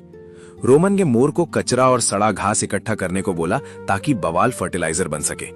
उसका टारगेट था उपजाऊ जमीन, और बोला कि अगले 30 दिनों में पूरी तैयारी खत्म करनी है, तो सबको अब तोड़ मेहनत करनी होगी। रोमन ने स्लेव समेत सबके लिए भर पेट खाने का इंतजाम करने को कहा। मोर बेचारा टेंशन में आ गया कि इतना खाना आएगा कहां से। तभी रोमन ने पूछा कि वहां खड़ा तमाशा क्या देख रहा है। मोर डर के मारे तुरंत वहां से भाग निकला काम करने। तभी लॉर्ड ने ऑर्डर दिया कि कोई भी वापस नहीं जाएगा। लंच ब्रेक तक रोमन ने सब हैंडल कर लिया। अब 1000 से ज्यादा वर्कर्स उसके इशारों पर चल रहे थे। रोमन ने पूरे शहर का सिस्टम अपने हाथ में ले लिया। उसने कमजोर लोगों को फील्ड में लाने का ऑर्डर दिया ताकि लेडीज उनका ध्यान रखें और काम चलता रहे। इस तरह रोमन ने गांव का एक नया रूटीन सेट किया। रोमन के चेहरे पर एक कॉन्फिडेंस वाली स्माइल आई। उसे पता था कि अब तरक्की का नया दौर शुरू होगा। सब कुछ अब रोमन के एब्सोल्यूट कंट्रोल में आ चुका था। उसका ये फार्म अब एक तगड़े किले की तरह दिख रहा था। चारों तरफ बढ़िया बिल्डिंग्स और एक नया सेटअप था। लकड़ी और ब्रिक्स से बनी बिल्डिंग्स बवाल लग रही थी। हर चीज एकदम परफेक्ट और ऑर्गेनाइज्ड लग रही थी। फिर रोमन के ऑफिस में जर्मन और हंस नाम के लड़के आए। दोनों बड़े सीरियस होकर रोमन से अपनी ड्यूटीज लेने आए। रोमन ने उन्हें उनके नए रोल समझाए। रोमन ने उनसे 10 साल का लंबा कॉन्ट्रैक्ट साइन करवाया। वो उन्हें पूरे साल की सैलरी एडवांस में दे देता है। इतना पैसा देखकर दोनों नए क्लर्क्स के होश उड़ गए। रोमन ने उन्हें बहुत ही तगड़ी सैलरी ऑफर की थी। अब रोमन उन्हें बाकी लोगों को ट्रेन करने का ऑर्डर देता है। 300 बच्चों को रोज मैथ और राइटिंग सिखाना कोई खेल नहीं था। इसमें बहुत सब्र और सख्ती की जरूरत थी। तभी एक नया एम्प्लॉय रोना धोना शुरू कर देता है। वो बोलता है कि मैं यहाँ बच्चे पढ़ाने नहीं आया, उसको तो यहाँ का बड़ा एडमिनिस्ट्रेटर बनना था। रोमन धीरे से मुड़ता है और दूसरे बंदे से पूछता है कि क्या तेरा भी यही सेम सीन है? लड़का बोलता है, मेरे दादाजी मैजिस्ट्रेट थे, मेरा स्टैंडर्ड हाई है। ये छोटा मोटा काम करना उसकी ईगो को चुभ रहा था। रोमन एकदम खतरनाक और ठंडी नजरों से देखता है। वो सीधा पूछता है, क्या तुम मेरी बात टालने की कोशिश कर रहे हो? वो बंदा कांपते हुए बोलता है कि उसके पास मना करने का हक है और वो रोमन पर केस करने की धमकी देने लगता है। लॉर्ड रोमन यहाँ सबकी बोलती बंद कर रहा है। वो कहता है कि मैं मार्केट से ज्यादा सैलरी देता हूँ, इसलिए कॉन्ट्रैक्ट के मुताबिक तुम्हें मेरी हर बात माननी होगी। रोमन सुकून से चाय पीते हुए धमकी देता है कि अगर नखरे दिखाए तो यहीं ढेर कर दूंगा। उसके गुस्से को देखकर उनकी हालत खराब हो गई। मौत का डर देखकर वो दोनों फौरन डर गए और झुककर बोले कि हम सब समझ गए हैं। रोमन उठता है और बाहर इंस्पेक्शन के लिए निकलता है। वो बच्चों की पढ़ाई उन दोनों के भरोसे छोड़ देता है। रोमन फुल टशन में वहां से बाहर निकलता है। सबॉर्डिनेट्स उस सम्मान में सर झुकाए खड़े रहते हैं। जब तक मास्टर वहां से निकल नहीं जाता कोई हिला नहीं। रोमन अब खेत के पास वाले ऑफिस पहुंचता है। वहां वर्कर्स की एक डिसिप्लिन्ड लाइन खड़ी हुई थी। सब लोग बड़े सलीके से रोमन का इंतजार कर रहे हैं। रोमन बिना किसी की परवाह किए आगे बढ़ता गया। उसका दबदबा देखकर सबकी बोलती बंद थी। रोमन के ऑफिस से निकलते ही सबने चैन की सांस ली। वर्कर्स की लंबी लाइन अब अगले ऑर्डर के लिए तैयार है। भाई, अब रोमन यहाँ असली तबाही मचाने वाला है। सबको मैंशन के स्टाफ ने पेट भर खाना परोसा। मोर 10 टन गोबर इकट्ठा होने पर खुशी मना रहा था, लेकिन रोमन बोला कि भाई, इतने से काम नहीं चलेगा, हमें मिट्टी के लिए कम से कम 100 टन खाद चाहिए। ये सुन के एक किसान डर के मारे थर-थर कांपने लगा। उसे लगा खाने के बाद लॉर्ड उन्हें खत्म कर देगा। बेचारों की फट गई थी कि ये उनका आखिरी खाना है। तभी उन्होंने देखा कि लॉर्ड खुद उनके साथ बैठा है। इतना बड़ा अमीर नोबल बिल्कुल उनके जैसा साधारण खाना खा रहा था। सब लोग काफी हैरान थे कि ये हो क्या रहा है। वो बेचारा किसान कंफ्यूज होकर अपना ब्रेड चबाने लगा। उसे यकीन नहीं हो रहा था कि नोबल गोबर के पास है। गोबर के ढेर के पास खाना खाना काफी अजीब लग रहा था। रोमन ने ऑर्डर दिया, जल्दी खाओ और काम पे लगो। सबको फटाफट अपना खाना खत्म करके निकलना था। मोर की तो उस बदबू में हालत ही खराब हो गई। रोमन ने सबको जल्दी खाना खत्म करके काम पर बुलाया। सब लोग बिना नखरे किए फटाफट काम पे लग गए। मोर तो बदबू की वजह से काफी ज्यादा परेशान था। इतनी गंदी स्मेल में खाना निगलना काफी मुश्किल काम था। 2 घंटे बाद रोमन समझाता है कि बढ़िया खाद कैसे बनेगी। वो मोर को कहता है कि 2 हफ्ते में ये कचरा पूरी तरह सड़ कर बदबू खत्म कर देगा और मिट्टी के लिए 1 नंबर फर्टिलाइजर बन जाएगा। रोमन ने काम करने वालों को गेहूं का लालच दिया। जब मो ने बीच में बोला तो रोमन ने उसे तुरंत चुप कराया। उसने पूछा, क्या तू अब अपने लॉर्ड को सिखाएगा? रोमन ने मो को स्लेव्स को ट्रेनिंग देने का ऑर्डर दे दिया। वो बोला कि अब वो शहर के ब्लैक स्मिथ से मिलने जा रहा है। भाई रोमन अपने घोड़े पर सवार होकर तेजी से निकल पड़ा। मिट्टी उड़ाते हुए वो फुल स्पीड में रास्ते पर निकल गया। सूरज की रोशनी में उसका स्वैग अलग ही लग रहा था। वो सीधा सिडमोर की भट्टी की तरफ निकल गया।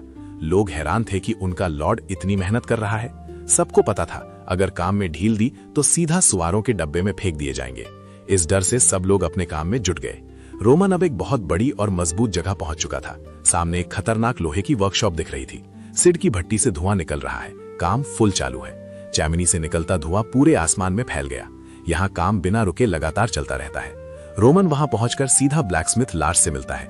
वो पूछता है कि क्या ये सारे औजार उसने ही बनाए हैं। शहर के खेतीबाड़ी का सारा सामान यही बनता था।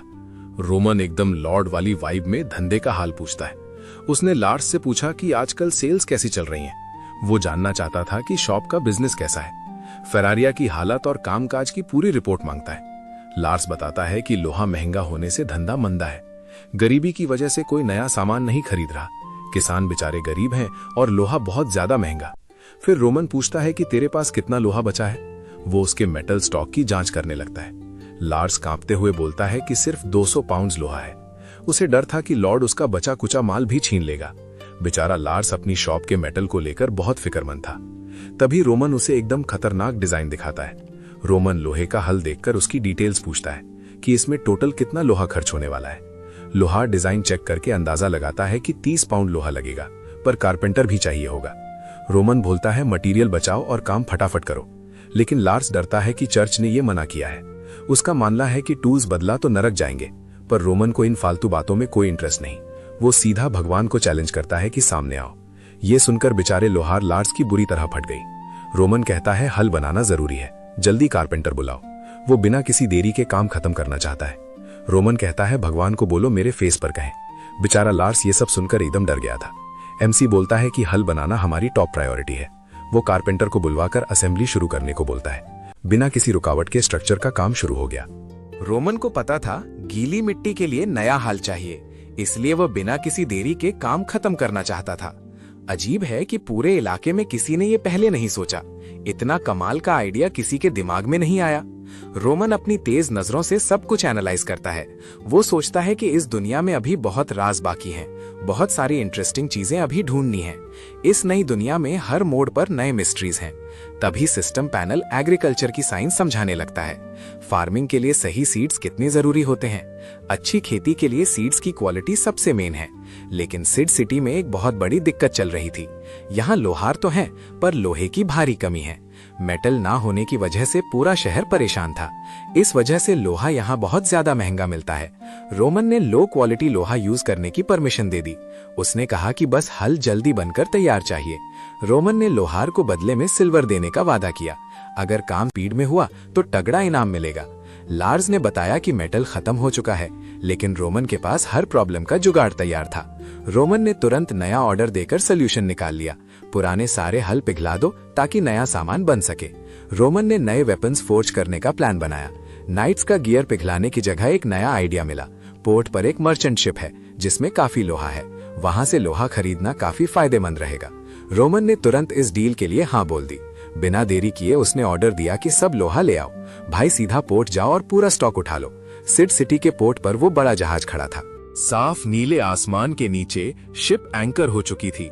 हर तरफ पंछी उड़ रहे थे और सीन सेट था। तभी मर्चेंट मौरी ने रोमन को आते हुए देख लिया। रोमन को देखकर बेचारे मौरी के पसीने छूट गए। उसे डर था कि विच वाला सीक्रेट पकड़ा गया, लेकिन रोमन बिना रुके उसकी तरफ बढ़ता रहा। रोमन सीधा उस मर्चेंट के पास जा पहुंचा। उसके साथ उनका तगड़ा ब्लैकस्मिथ एलएस भी आया था। रोमन एकदम स्वैग में उसके पास पहुंच गया। जब रोमन ने लोहे का पूछा तब मौरी ने चैन की सांस ली। बोला भाई फिक्र मत करो, 4500 पाउंड लोहा रेडी है। डील फिक्स हुई पूरे 15 गोल्ड कॉइन्स में। रोमन ने तुरंत अपना हाथ कोट के अंदर डाला। वो पेमेंट निकालने के लिए एकदम रेडी था। रोमन ने पैसे देने का एक खतरनाक तरीका निकाला। उसने पॉकेट से एक चमकता हुआ लाल रूबी निकाला। मॉरिस तो भाई ये देखकर पूरा हिल गया। रोमन के हिसाब से ये अकेले 15 गोल्ड कॉइन्स बराबर था। मॉरिस ने तुरंत उस पत्थर को चेक करना शुरू किया। वो अपने मोनोक्यूलो से रूबी की असलियत देख रहा था। मॉरिस चेक कर रहा था कि कहीं ये नकली तो नहीं। उसे पता था ऐसे रूबीज की चमक ही अलग होती है। असली रूबीज बहुत रेयर और बवाल चीज होते हैं। ये सिर्फ बड़े बड़े अमीर खानदानों के पास मिलते हैं। नोबल लोग इसे अपनी पुश्तैनी अमानत समझते हैं। अब मॉरिस रोमन का चमचा बनने की कोशिश करता है। वो झुक कर कहता है, लोहा फ्री में ले जाओ भाई, बस आपके साथ पार्टनरशिप चाहिए। रूबी वापस रख लीजिए। मॉरिस वो कीमती रूबी रोमन को लौटाने लगता है। रोमन बिना किसी टेंशन के अपना हाथ आगे बढ़ाता है और बड़े आराम से अपना रूबी वापस जेब में डाल लेता है। मर्चेंट की ऑफर देख एमसी थोड़ा हिचकिचाता है, क्योंकि भाई को किसी का फ्री का एहसान नहीं चाहिए।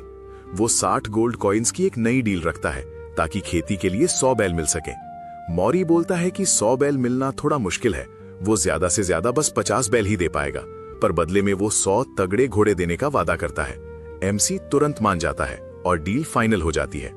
हाथ मिलाकर दोनों ने ये बिजनेस डील पक्की कर ली। रात का सन्नाटा फैक्ट्री पर छाने लगता है। सिड की वर्कशॉप में बस भट्टी की आग जल रही है। अंधेरी वर्कशॉप में रोमन अभी भी कड़ी मेहनत कर रहा है। वो ब्लैकस्मिथ के साथ मिलकर लोहे के भारी ब्लॉक सिखा रहा है। रोमन का जोश देखकर माहौल गर्म हो जाता है। बिना रुके रोमन वहां पसीना बहा रहा था। ब्लैकस्मिथ और रोमन मिलकर काम खत्म करने में लगे हैं। उसके हाथों में शुद्ध लोहे की ताकत साफ दिख रही है। मास्टर उसे देखकर उसका हौसला और बढ़ाते हैं। ब्लैकस्मिथ्स पूरी जान लगाकर हथौड़े चला रहे हैं। पूरी टीम ने काम की कंफर्मेशन दे दी है। मेटल पे पड़ने वाली चोट की आवाज गूंज रही है। सिड की अंधेरी रात में बस शोर ही शोर है। काम नॉन स्टॉप जारी है। और इधर रोमन अपना खतरनाक लेजेंडरी रेड बो चेक कर रहा है। ये बो उसे उसकी फैमिली से विरासत में मिला है। रोमन जानता है कि इसका निशाना कितना तबाही भरा है। जंग में ये वेपन दुश्मन के लिए काल है। रोमन अपना बड़ा सा लाल धनुष लेकर मैंशन से निकला। हाथ में वेपन और तेवर एकदम बवाल। वो अपने 2 खास नाइट्स को साथ चलने को बोलता है। अब ये लोग पहाड़ों की तरफ निकलने के लिए रेडी हैं। वहां का सुपरवाइजर इन्हें टेंशन में देख रहा है। उसे जंगलों में छुपे खतरों का डर सता रहा है। वो घने जंगल किसी की भी जान ले सकते हैं। रोमन तुरंत मोर गार्ड्स बुलाने का ऑर्डर देता है। सिड सिटी के गार्ड्स को फौरन तैयार होने को कहा गया। इस खतरनाक मिशन पर अब सब साथ निकलने वाले हैं। मोर माउंटेन्स का नाम सुनते ही उसके होश उड़ गए। वो हकलाते हुए अचानक मिले इस ऑर्डर का कारण पूछने लगा कि लॉर्ड ने इस ट्रिप के बारे में पहले क्यों नहीं बताया। तभी रोमन ने उसे अपनी गुस्से वाली नजरों से घूरा। उसकी लाल आंखों में एक अजीब सी ठंडक थी। रोमन ने कड़क आवाज में उससे एक सवाल किया कि उसे अपने हर काम का हिसाब उसे क्यों देना चाहिए। मोर ने वार्न किया कि यह पहाड़ी रास्ता बहुत खतरनाक है, पर रोमन ने कहा कि वो अपने इलाके में गुंडागर्दी नहीं सहेगा।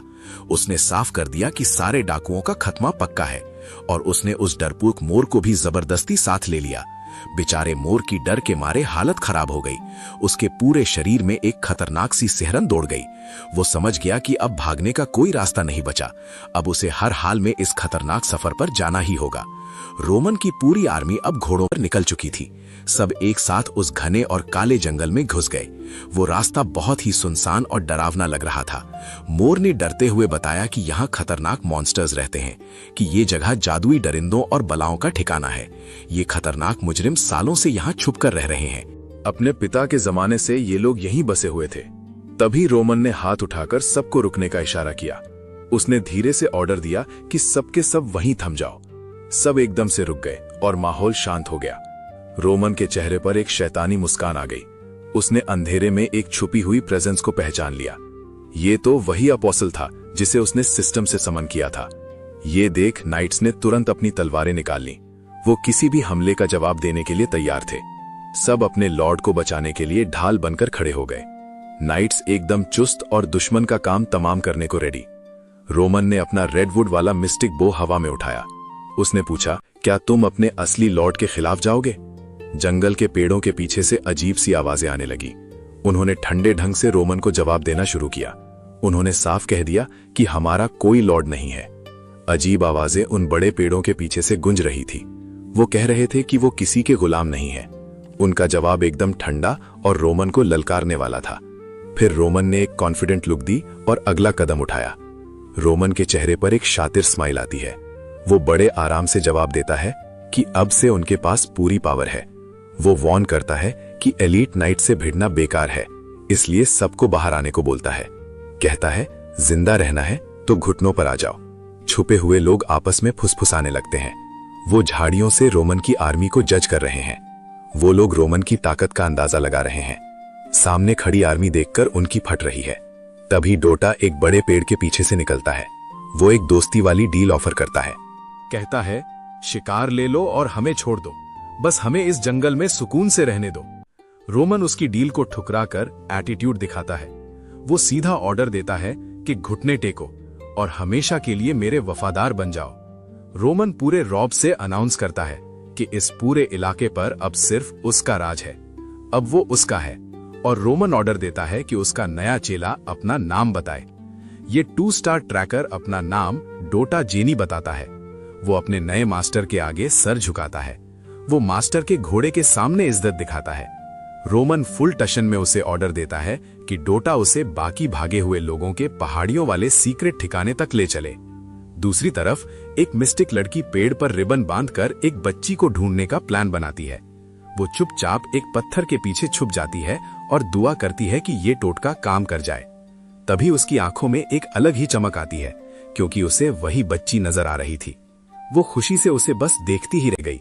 उसे यकीन था कि ये रिचुअल बिल्कुल सच है। तभी उसे नंगे पांव एक बच्ची दिखती है। उसने एक लाइट कलर की ड्रेस पहनी थी। बच्ची को देखकर लड़की का काम हो गया। एक खुली जगह में ये बच्ची धीरे से चल रही है। इस क्यूट सी बच्ची का नाम ग्वेन है। वो अपने नन्हे हाथ आगे बढ़ाती है उस हरी रिबन को छूने के लिए। जो पेड़ की नीचे वाली डाली पर थी, वो उन जादुई पत्तों को पकड़ लेती है। उसे जरा भी अंदाजा नहीं था कि कोई छुपकर उस पर नजर रखे हुए है। तभी ग्वेन को किसी खतरे का एहसास होता है। वो डर कर रिबन को सीने से लगा लेती है। उसका चेहरा डर से एकदम सहम गया था। वो अब पूरी तरह से अलर्ट हो जाती है। फिर डर के मारे वो वहां से भाग निकलती है। वो मिस्टीरियस औरत अब भी पीछे थी, जो झाड़ियों के पीछे छुपी हुई थी। वो औरत बाहर निकलकर उसके पीछे भागती है।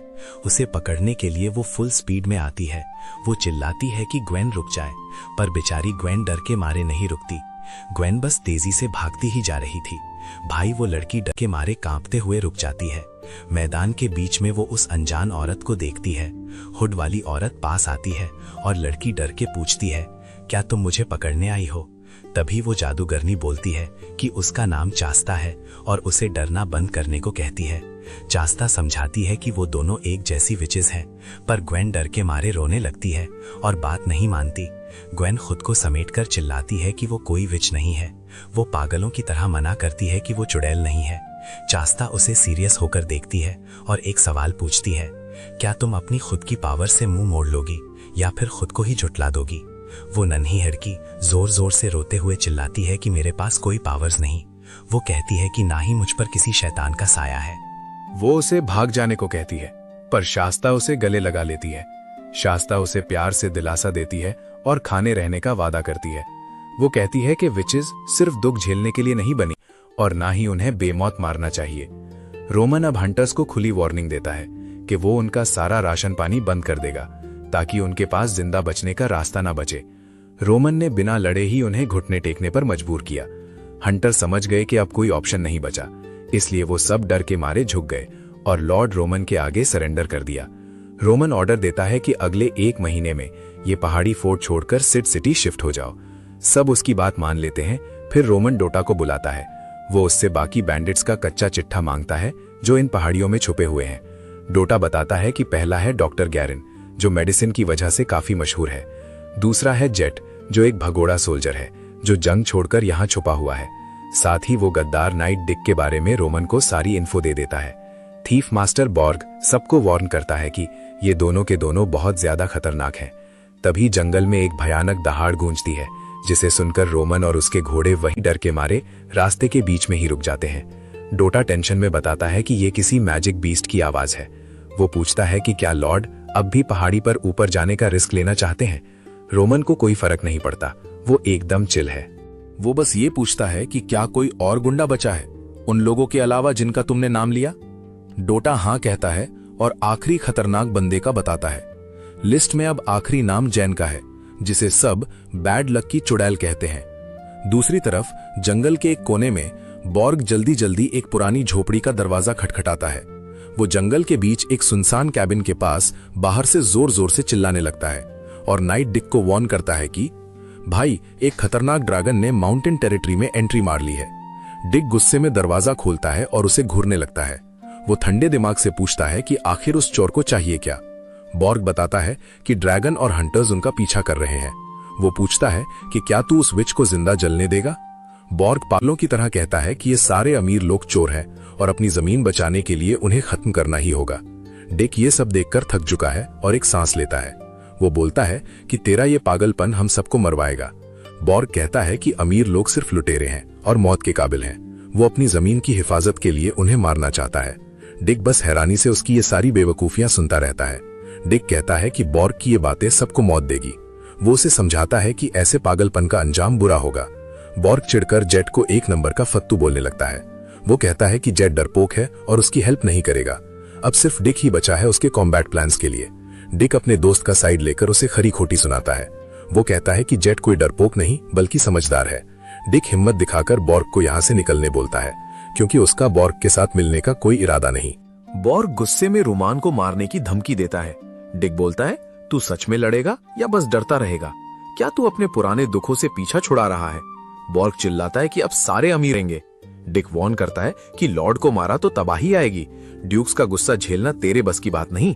बॉर्ग नफरत में पागल होकर वहां से निकल जाता है। वो जंगल में किसी दीवाने की तरह जोर से हंसता है। उसकी हंसी बिल्कुल आउट ऑफ कंट्रोल हो चुकी थी। वो पीछे मुड़कर एक जहरीली नजर डालता है और पूरी जान लगाकर नाइट को फट्टू बुलाता है। सीन शिफ्ट होता है वापस जंगल की तरफ, जहां शास्ता ने अभी भी किसी को जोर से पकड़ा है। वो डर के मारे उसे चिपकी हुई है। शास्ता उसे बिल्कुल छोड़ने को तैयार नहीं। उसने बहुत जोर से उसे गले लगाया हुआ है। भाई छोटी ग्वेन डर के मारे बुरी तरह रो रही है। वो कहती है कि वो सबके लिए सिर्फ बदनसीबी लाती है, पर शास्ता उसे समझाती है कि ये कोई बुरी बात नहीं, ये तो बस उसकी एक अमेजिंग पावर है। शास्ता उसे एक असली विच बनाना चाहती है। ग्वेन पूछती है क्या बाहर की दुनिया में जाना जरूरी है? शास्ता कहती है कि दूसरी विचेस के साथ ही वो सेफ रहेगी, वहीं पर वो अपनी जिंदगी सुकून से जी पाएगी। बेचारी ग्वेन की आंखों में आंसू आ जाते हैं। वो गिड़गिड़ाती है कि उसे इसी जंगल में रहने दो, लेकिन शास्ता उसे अपने दोस्तों पर भरोसा करने को कहती है। ग्वेन रोते हुए उसे छोड़ देने की भीख मांगती है। उसे डर है कि चर्च वाले उसे पकड़ लेंगे। वो डरती है कि चर्च उसे और उसकी फैमिली को जिंदा जला देगी। अगर किसी को सच्चाई पता चली तो सब तबाह हो जाएगा। शासा देखती है कि अब वक्त बहुत कम बचा है, इसलिए शासा अपना हाथ आगे बढ़ाती है ताकि वो मैजिक से ग्वेन को तुरंत सुला सके। वो कहता है कि वो जल्द ही उसका फैसला समझ जाएगी। अब स्लीपिंग मैजिक अपना असर दिखाने लगा था। नन्ही बच्ची की आंखें धीरे धीरे बंद होने लगती हैं। उसके चेहरे से एक आखिरी आंसू निकलता है। होश खोने से पहले वो बस यही सोचती है कि उसे अपने अंकल्स और दादाजी को सब बताना है। पर तभी एक खतरनाक बीस्ट की दहाड़ सुनाई देती है। उस जोर की आवाज से सारे पहाड़ कांप उठते हैं। शाता ये डरावनी आवाज सुनकर बुरी तरह घबरा गई। वो सोचने लगी कि जंगल में इतना बवाल क्यों हो रहा है।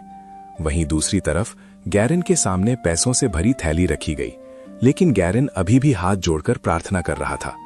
रोमन उससे कुछ सवाल पूछने की कोशिश करता है। शाता हैरान थी कि आखिर जंगल में हो क्या रहा है। वो खतरनाक शोर पूरे जंगल में गूंज रहा था। इधर चांदी के सिक्कों से भरी थैली गैरन के आगे फेंकी गई, मगर गैरन बिना हिले बस अपनी प्रेयर में लगा रहा। रोमन उससे सवाल पूछता है कि क्या वो वहीं से है। रोमन को शक था कि गैरन कोई आम बंदा नहीं है। रोमन चर्च के एक एक्स मेंबर को देखकर हैरान रह गया। ये बंदा यहाँ एक नन्ही विच का ख्याल रख रहा था। रोमन ने उस बूढ़े डॉक्टर को एक जॉब ऑफर की। डॉक्टर बोला, भाई चर्च की कसम मौत तक निभानी पड़ती है। मना सुनते ही रोमन ने मेज पर झुककर कहा, तो मतलब चर्च से छुट्टी लेने का कोई ऑप्शन नहीं है? गैरिन ने रिक्वेस्ट की कि वो कोई लफड़ा ना करे। रोमन ने ताना मारा, अगर भगवान इतने ही पावरफुल हैं तो अपने भक्तों को बचाते क्यों नहीं? खतरनाक लुक के साथ रोमन ने डॉक्टर को वार्न किया, तूने अभी अपनी जिंदगी का सबसे बड़ा मौका गवा दिया। तभी कैबिन के बाहर एक भयानक जानवर, तबाही, एक जायंट मैजिक भालू सामने आता है। जंगलों के बीच ये भालू खतरनाक दहाड़ रहा है। इस अंधेरे में मूर की फटके हाथ में आ गई। बीस्ट की शैडो देखकर वो बुरी तरह डर जाता है। वो चिल्लाकर लॉर्ड रोमन को भागने को बोलता है। मूर चाहता है कि रोमन जल्दी से जान बचाकर भागे, लेकिन रोमन बिल्कुल शांत है, जैसे कुछ हुआ ही ना हो। इतने बड़े खतरे के सामने भी रोमन एकदम चिल है। रोमन उस डरपोक मूर को बुरी तरह झाड़ देता है। वो पूछता है कि फालतू में इतना पैनिक क्यों कर रहा है। अब लॉर्ड रोमन खुद कमान संभाल लेता है। वो अपने सोल्जर्स को जोर से ऑर्डर देता है, सबको एक मजबूत डिफेंस बनाने को बोलता है ताकि इस भालू को वहीं रोका जा सके। तभी वो जायंट भालू गुस्से में अटैक कर देता है। सोल्जर्स भी इस मौत के खेल के लिए तैयार हैं। अब यहाँ एक भयानक लड़ाई होने वाली है। भालू पूरी ताकत से दहाड़ते हुए आगे बढ़ता है। वो सब कुछ कुचलने के लिए तेजी से लपकता है। इधर नाइट एरन अटैक झेलने के लिए तैयार हो रहा है। एरन अपनी पूरी जान लगाकर एक बड़ा इम्पैक्ट रोकता है। वो बीस्ट की खतरनाक पटक को अपने ढाल से रोक लेता है। एरन तुरंत ग्रीन को हमला करने का इशारा करता है। वो कहता है, मौका देखकर अभी अटैक कर, मगर उस बीस्ट की पावर इतनी ज्यादा थी कि पूछो मत। बीस्ट ने सबकी डिफेंस तोड़ दी और हालत खराब कर दी। एरन और बाकी सोल्जर्स दूर जाकर गिरते हैं। तभी रोमन तेजी से हवा में जंप मारता है। वो सीधा उस भालू के ऊपर पहुंच गया। रोमन अपना खतरनाक रेडवुड बो निकालता है। रोमन निशाना लगाकर तीर चलाने वाला है। रोमन ने सीधा मॉन्स्टर की पीठ पर एनर्जी एरो मारा। हमला होते ही वहां एक बवाल धमाका होता है। धमाका इतना जोरदार था कि सब हिलाकर रख दिया। इतना खून बहने के बाद भी भालू अभी खड़ा है। मॉन्स्टर लंबी सांसें ले रहा है और थका हुआ है। उसके मुंह से गुस्से में धुआं निकल रहा है। दर्द की वजह से अब मॉन्स्टर और भी ज्यादा भड़क गया है। वो भालू अपना सिर उठाकर एक और भयानक दहाड़ मारता है जो पूरे जंगल में गूंजती है। तभी गार्ड्स का कैप्टन मॉन्स्टर की तरफ इशारा करके गुस्से में ऑर्डर देता है कि सारे आर्चर्स एक साथ हमला करो। तीर भालू को लगते तो हैं, लेकिन गार्ड्स हैरान रह गए क्योंकि उनके नॉर्मल तीर उसकी मोटी चमड़ी को चीर नहीं पा रहे। ये देखकर रोमन अपना मैजिकल बो निकालता है और फुल फोकस के साथ उसके वीक पॉइंट पर निशाना लगाता है। उसका निशाना भालू के सीने में गहरा घुसा और भीतर तक भयानक तबाही मचा दी। उसके शरीर से खून की नदियां बहने लगती हैं और दुश्मन को कमजोर होते देख ग्रीन और आयोन जम एक साथ झपटते हैं और अपने वेपन्स भालू की गर्दन में घुसा देते हैं। दोनों मिलकर पूरे दुम से उस पर हमला करते हैं और अपने हथियार उसकी गर्दन के आर पार कर दिए। फाइनली वो जायंट क्रीचर ढेर हो गया और एरन अपनी डैगर निकालकर बेयर का सीना चीर देता है। वो बेयर के शरीर से सारे ऑर्गन्स बाहर निकालता है। नाइट खून से लथपथ दिल हाथ में लेकर खड़ा होता है। वो लॉर्ड को बताता है कि उन्हें भालू का दिल मिल गया। उन्होंने बेयर की पित्ता थैली और दिल सक्सेसफुली निकाल लिया है। भालू का काम तमाम करने के बाद सब सेट है। तभी डोटा उस मरी हुई बीस्ट के पास जाकर कुछ चेक करता है। उसे लाश के पास कुछ बहुत ही अजीब मिलता है। डोटा को वहां एक खास जड़ी बूटी की खुशबू आती है। वो लॉर्ड को बताता है कि यह जानवरों को भड़काने वाली हर्ब है। ये पक्का उस घटिया चोर बॉग की ही गंदी चाल है। वही इन मासूम जानवरों को पागल कर रहा है। बॉग का नाम सुनते ही रोमन एक टेढ़ी स्माइल देता है। रोमन ठंडे दिमाग से कहता है कि अब कोई नहीं बचेगा। उसने ठान लिया है कि वो किसी को भी नहीं छोड़ेगा। इधर चास्ता और ग्वेन हाथ पकड़कर आगे बढ़ते हैं। चास्ता को समझ नहीं आ रहा कि जानवर पागल क्यों हो रहे। इतने सारे खतरनाक बीस्ट अचानक भटकने लगे हैं। सब कुछ बहुत ही ज्यादा सस्पिशियस लग रहा था। बेचारी बच्ची वहां डर के मारे सहमी हुई थी। तभी अचानक एक खतरनाक मैजिक डियर अपने बड़े सींगों के साथ झाड़ियों से निकलता है और सीधा उनकी तरफ लपकता है। चास्ता तुरंत चिल्लाकर सबको वार्न करती है। फिर विच अपनी तेजी दिखाती है और अपनी ब्लड मैजिक का यूज करके हवा में ही उस जानवर का काम तमाम कर देती है। शस्ता ग्वेन को वहां से तुरंत भागने को कहती है। जंगल के रास्ते पर धूल उड़ रही होती है और इधर ग्वेन बुरी तरह होने लगती है। वो पीछे हटते हुए गिड़गिड़ाने लगती है कि शस्ता उससे दूर रहे, क्योंकि उसे लगता है कि इस हमले की वजह वही है। वो खुद को पनौती समझती है, पर शस्ता उसे संभालती है। शस्ता प्यार से उसका चेहरा पकड़ती है और समझाती है कि इसमें उसकी कोई गलती नहीं है। सारी विचेस मिलकर उसकी पावर कंट्रोल करने में मदद करेंगी। उसे गले लगाते वक्त शस्ता सोचती है, क्या सच में ग्वेन की किस्मत इतनी खराब है? ये इतना खतरनाक हो गया कि बॉस के सारे जानवर पागल हो गए। अब ये पावर सबको अपनी तरफ खींच रही थी। शस्ता बड़े प्यार से ग्वेन को अपने साथ चलने को कहती है। वो बोलती है कि चलो, वहां और भी विचेस मदद करेंगी। पर बेचारी ग्वेन रो रही है और काफी कंफ्यूज्ड है। वो पूछती है कि जब हम बहने नहीं तो इतनी जिद क्यों? तुम मुझे उस दायन वाले जंगल में क्यों ले जाना चाहती हो? ग्वेन को समझ नहीं आ रहा था कि ये सब क्या हो रहा है। अब शस्ता का दिमाग घूमता है और उसका टोन बदल गया। वो धमकी देती है कि अब तो मैं तुम्हें ले जाऊंगी ही, चाहे मुझे जोर जबरदस्ती ही क्यों ना करनी पड़ी। तभी झाड़ियों से एक अजीब सी आवाज आती है। दोनों डर के मारे उस तरफ देखने लगती हैं। तभी नाइट एओन झाड़ियों से अचानक बाहर निकलता है। भाई अपना हीरो शील्ड लेकर 1 नंबर एंट्री मारता है। वो आते ही शस्ता को वार्निंग देने लगता है। एरन सीधा बोलता है कि बेटा अब भूल जाओ, तुम इसे कहीं नहीं ले जा पाओगी, मैं रोक लूंगा। उसे पूरा यकीन था कि वो उसे नाकाम कर देगा। वो लड़की को लेकर कहीं नहीं जा पाएंगे। वहीं दूसरी तरफ डोटा जमीन पर दुश्मन के निशान ढूंढ रहा होता है। तभी ग्रीन उससे सवाल करता है कि क्या तुम्हें सच में लगता है हम उस चोर को हरा देंगे? ग्रीन स्माइल करके बोलता है कि उसने सुना है बॉर्ग एक बहुत ही खतरनाक और फेमस वॉरियर है। वो बस ये उम्मीद कर रहा है कि बॉर्ग इतना स्ट्रांग हो कि एक तगड़ी फाइट देखने को मिले। उधर बॉर्ग गुस्से में जंगल में भागते हुए चिल्लाता है कि वो उस इविल ड्रैगन और उसके सारे चमचों को मार देगा ताकि दुनिया में हमेशा के लिए शांति आ सके। इधर शस्ता रास्ता मांगती है। एरन सख्ती से बोलता है कि लॉर्ड रोमन का ऑर्डर है कि कोई बाहर नहीं जाएगा। शस्ता तुरंत अपनी तलवार निकाल लेती है और वार्निंग देती है कि एरन जैसा मामूली नाइट उसे रोकने की काबिलियत नहीं रखता। दोनों के बीच माहौल काफी गर्म हो जाता है। शस्ता का एटीट्यूड देखकर एरन भी हैरान रह गया। अब देखना यह है कि ये फाइट किस मोड़ पर जाएगी। उसे रोकना मुश्किल है। उसने बड़े बड़े वॉरियर्स को मारा है। एरन उसकी पावर जानता है पर पीछे नहीं हटता। वो वार्न करता है कि वो ऑर्डर्स के खिलाफ नहीं जाएगा। उसे हर हाल में कानून फॉलो करना ही होगा। ये सुनते ही विच भड़क गई और मौत की धमकी दी। लेकिन नाइट ने एकदम खतरनाक और सीरियस लुक दिया। वो ठंडे दिमाग से एक ही बात बोलता है कि वो सिर्फ और सिर्फ अपने लॉर्ड की सुनता है। उसके लिए लॉर्ड के ऑर्डर्स ही सब कुछ हैं।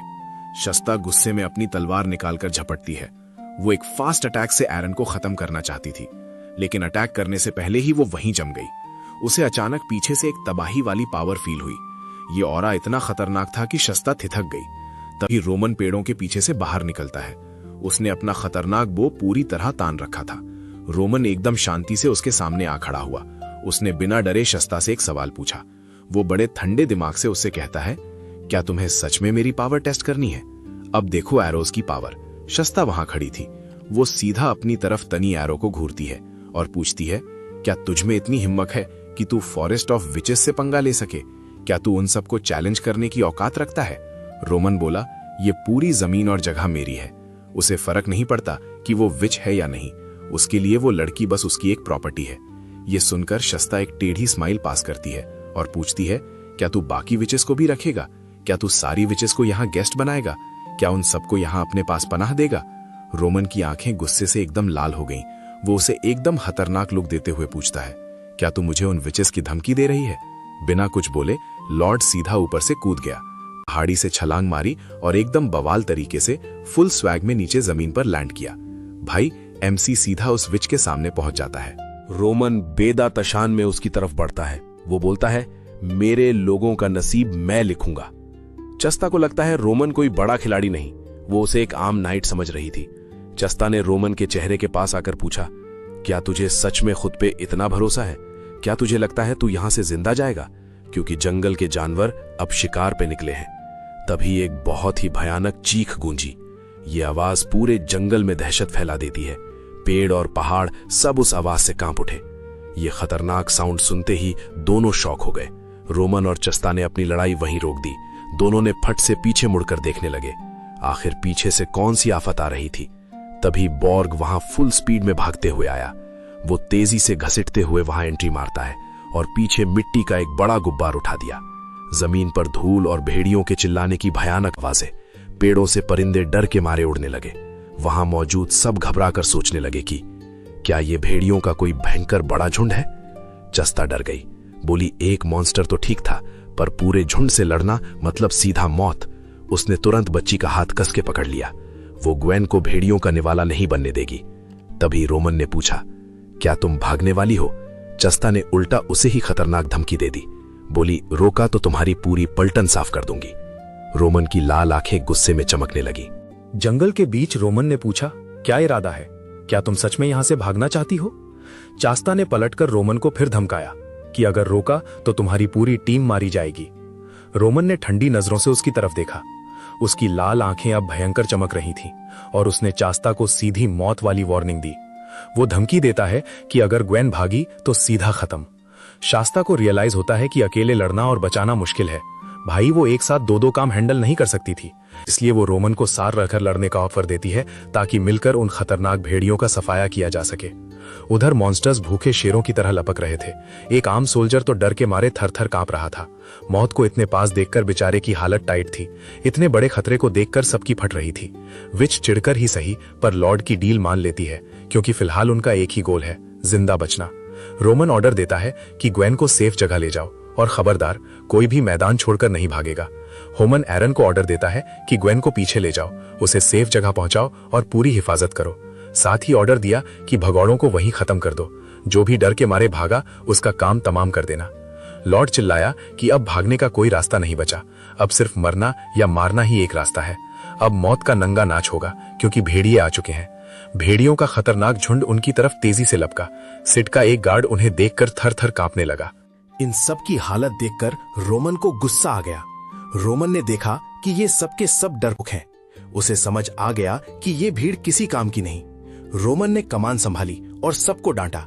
उसने साफ कहा कि कोई भी पीछे नहीं हटेगा। रोमन बोला कि जो भी भागा उसे मैं खुद मारूंगा। उसने ऑर्डर्स दिए कि बिना रुके इन मॉन्स्टर्स को काट डालो। तभी लाल आंखों वाले भेड़िए उन पर अटैक कर देते हैं। ये मॉन्स्टर्स बहुत ही ज्यादा अग्रेसिव और खतरनाक हैं। वो अपने पंजों से गार्ड्स की डिफेंस लाइन तोड़ने लगे। रोमन पहाड़ी पर चढ़कर सबको ऑर्डर्स देने लगता है। उसने सोल्जर्स को साइड से कवर देने के लिए कहा। रोमन ने सबको उनकी सही पोजीशन समझा दी है। वो चिल्लाकर बोला कि साइड से डिफेंस मजबूत रखो। गार्ड्स ने साइड से भेड़ियों को रोकने की कोशिश की।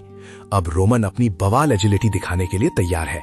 फुल फोकस के साथ लॉर्ड अपनी एक और पावरफुल एरो निकालता है और अपने मिस्टिक बो को अटैक के लिए रेडी करता है। अब ये मिस्टिक एनर्जी शॉट हवा को चीरते हुए तेजी से निकलता है। पीछे एक चमकती ट्रेल छोड़ते हुए ये सीधा अपने टारगेट की तरफ बढ़ रही है। एरो सीधा एक जायंट ब्लैक वुल्फ को लगती है। वो वुल्फ दर्द के मारे बुरी तरह चिल्लाता है और उड़ता हुआ दूर जा गिरता है। शॉट इतना खतरनाक था कि 2 और 20 बुरी तरह से जमीन पर ढेर हो गए। वो फाइट के बीच मिट्टी में घसीटते चले गए। इसी इंटेंस बैटल के बीच में रोमन की नजर एक लाल आंखों वाली शैडो पर पड़ती है जो चुपचाप उसके पीछे से दबे पांव हमला करने आ रही थी। तभी वो जायंट ब्लैक वुल्फ अंधेरे से निकलकर उस पे खतरनाक जंप मारता है। वुल्फ ने रोमन की पीठ पर पीछे से हमला किया ताकि उसे धोखे से ढेर कर सके, पर तभी शास्त बीच में कूद गई। वो तेजी से लॉर्ड के सामने आई और अपनी एजिलिटी से उन्हें बचा लिया। इस खतरनाक अटैक से रोमन बच गया। शास्त ने एक जोरदार किक भेड़िए की छाती पर मारी, जिससे वो जायंट वुल्फ दूर जा गिरा। वो दरिंदा बुरी तरह जमीन पर पटका गया। चास्ता ने बड़े स्वैग से लैंडिंग की और गार्ड लेकर खड़ी हो गई। वो अगले किसी भी हमले के लिए तैयार थी। तभी एक और भेड़िए ने रोमन पर जंप किया, लेकिन रोमन ने अपने मिस्टिक बो से उसे रोका। उसने बो को भेड़िए के जबड़े में फंसा दिया। वो दरिंदा बिल्कुल रोमन के चेहरे के पास था, लेकिन रोमन ने उसके जबड़े को ब्लॉक कर दिया। उसकी लार रोमन के चेहरे पर गिरने ही वाली थी, पर रोमन ने हिम्मत नहीं हारी। यंग लॉर्ड एकदम शांत रहकर तुरंत काउंटर अटैक के लिए रेडी हो जाता है। वो एक खतरनाक अटैक करता है अपने हैवी बो के नुकीले एज से और सीधा भेड़िए का गला चीर देता है। हर तरफ खून स्प्रे हो जाता है। फिर रोमन देखता है कि दूर खड़ी शास्ता अपनी शॉर्ट शॉट से तबाही मचा रही है। वो फुल स्पीड में दुश्मनों को धो रही थी। एक डेडली स्पिन के साथ ये सॉर्सरस एक भेड़िए को ढेर कर देती है। उसने उन भेड़ियों को मजा चखाया जो उसे घेरने की कोशिश कर रहे थे। वहीं थोड़ा आगे एक आर्म सोल्जर स्पीयर के डंडे से भेड़िए को रोक रहा था। वो बीस्ट उसे कच्चा चबाना चाहता था। रोमन अपने सोल्जर्स की फट्टू परफॉर्मेंस देख मन ही मन गुस्सा होने लगता है। वो उनकी कमजोरी देखकर काफी चिढ़ गया था। वो सबको बेइज्जती से यूजलेस कचरा बोलता है, पर उसे चिंता है कि असली खतरा अभी तक छुपा है। अल्फा वुल्फ अभी तक लड़ाई में नहीं आया, ये अजीब है। लीडर वुल्फ के ना दिखने से माहौल काफी सीरियस हो गया। भाई, सिचुएशन अब सच में काफी खतरनाक हो चुकी है। तभी एओन चिल्लाकर लॉर्ड को अलर्ट करता है। वो तुरंत बीच में आकर लॉर्ड को बचाता है। अपनी हैवी शील्ड से वो एक घातक अटैक रोकता है। जंगल से एक सरप्राइज अटैक हुआ, पर एओन ने बचा लिया। लॉर्ड एक पल रुककर जंगल की आवाजें सुनने लगता है। उसे फील होता है कि कुछ तो बहुत बड़ा होने वाला है। जंगल के सन्नाटे में उसे खतरे की बू आती है। कुछ तो अलग होने वाला है। सब हैरान रह गए। रोमन ने देखा कि अल्फा वुल्फ पर किसी ने अटैक किया है। किसी ने अल्फा को पेल दिया और बाकी भेड़िए डर गए। सारे भेड़िए अब डर के मारे पीछे हट रहे हैं। तभी वहां खतरनाक नाइट डिक की एंट्री होती है। डिक अपनी भारी तलवार चमकाते हुए सामने आता है। भाई, उसकी बड़ी तलवार देखकर सबकी फट गई। तभी मॉन्स्टर्स पर एक फेटल और जोरदार हमला होता है। एक जबरदस्त कट के साथ मॉन्स्टर्स की बैंड बजा दी। यह हमला बहुत ही ज्यादा हैवी और सटीक था। डिक ने अपनी बड़ी तलवार से वुल्फ के 2 टुकड़े किए। पलक झपकते ही जायंट वुल्फ बीच से कट गया। जैन उसे देखकर खुशी से मुस्कुराने लगता है, पर रोमन उसे तुरंत पहचान लेता है। ये वही मशहूर गद्दार नाइट डिक है। उसके साथ ही वहां जेट की एंट्री होती है, वही पुराना भगोड़ा जिसे एग्जाइल किया गया था। उसके हाथ में अल्फा वुल्फ का कटा हुआ सर था। वेपन की नोक पर वुल्फ का सर खून से लथपथ था। जेट थका हुआ था, पर उसका चेहरा काफी सीरियस था। वो सीडी की टीम को देखकर माहौल चेक करता है। लड़ाई खत्म होने के बाद वो सबको ऑब्जर्व करने लगा। रिस्पेक्ट दिखाते हुए वो भारी आर्मर वाला नाइट झुका। वो रोमन के आगे घुटनों के बल बैठ जाता है और वहां फॉर्मल तरीके से बो करता है। शास्ता और ग्वेन के सामने वो रिस्पेक्ट दिखाता है।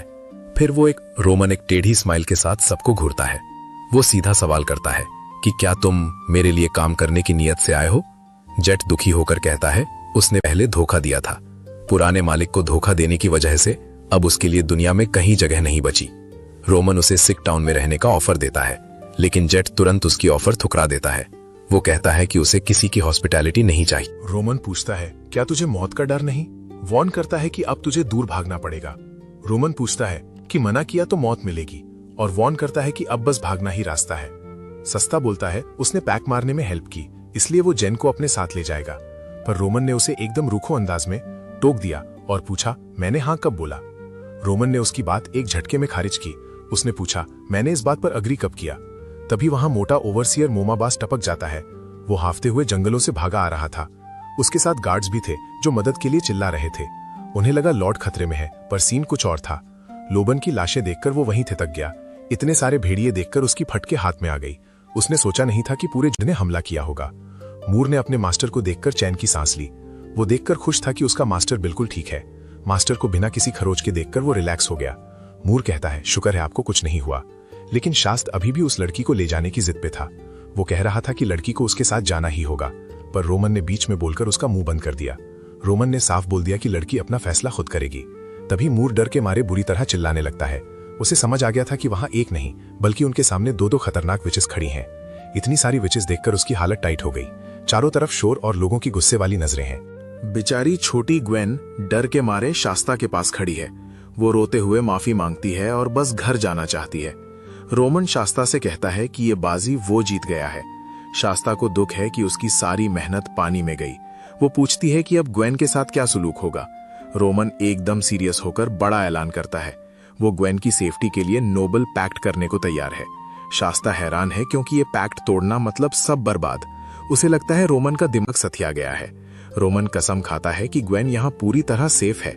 वो उसे हर मुसीबत से बचाने की पूरी गारंटी देता है। शास्ता को यकीन नहीं हो रहा कि रोमन इतना बड़ा रिस्क ले रहा। रोमन अपने नाम की कसम खाकर वादा करता है कि उसके इलाके में ग्वेन को कोई हाथ नहीं लगाएगा। वो हर दुश्मन से उसकी हिफाजत करने का जिम्मा लेता है। बस शर्त यह है कि ग्वेन को हमेशा वफादार रहना होगा। रोमन ने अब खुलेआम ग्वेन की हिफाजत का ऐलान कर दिया।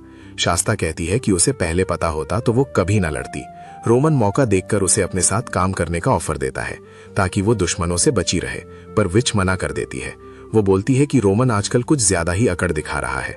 वो वार्निंग देती है कि उसका ये बुरा वक्त जल्द ही आने वाला है। लॉर्ड रोमन उसकी ये मिस्टीरियस बातें सुनकर काफी कंफ्यूज हो जाता है।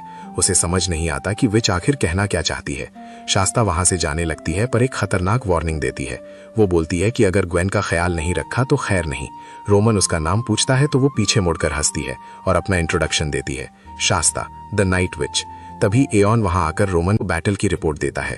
वो बताता है कि भेड़ियों ने जंग में काफी तबाही मचाई है। उनके काफी सारे लोग जख्मी हैं और नुकसान बहुत हुआ है। रोमन सब सुनकर काफी गंभीर हो जाता है। तभी वो देखता है कि बैटलफील्ड की हालत काफी खराब है। एरोन बताता है कि दुश्मन काफी ताकतवर निकले। रोमन अब अगले हमले की तैयारी करने का सोचता है, लेकिन सिचुएशन अब पहले से ज्यादा सीरियस हो गई थी। जंग में 3 मारे गए और 8 सोल्जर्स घायल हैं। रोमन ये रिपोर्ट बड़े ध्यान से सुन रहा था। वो सोच रहा था कि उसका नाइट ग्रीन कैसा है, क्या ग्रीन अपना मिशन सही से कर पाएगा। दूसरी तरफ घने जंगल के बीच में ग्रीन और डोटा बड़ी तेजी से भाग रहे हैं। वो दुश्मन का ताजा पीछा कर रहे थे। बड़े पेड़ों के पास डोटा नीचे झुकता है। वो गीली मिट्टी पर पैरों के निशान चेक करता है। डोटा खुश होकर बोलता है कि दुश्मन पास ही है। उनका टारगेट अब उनकी पहुंच में था।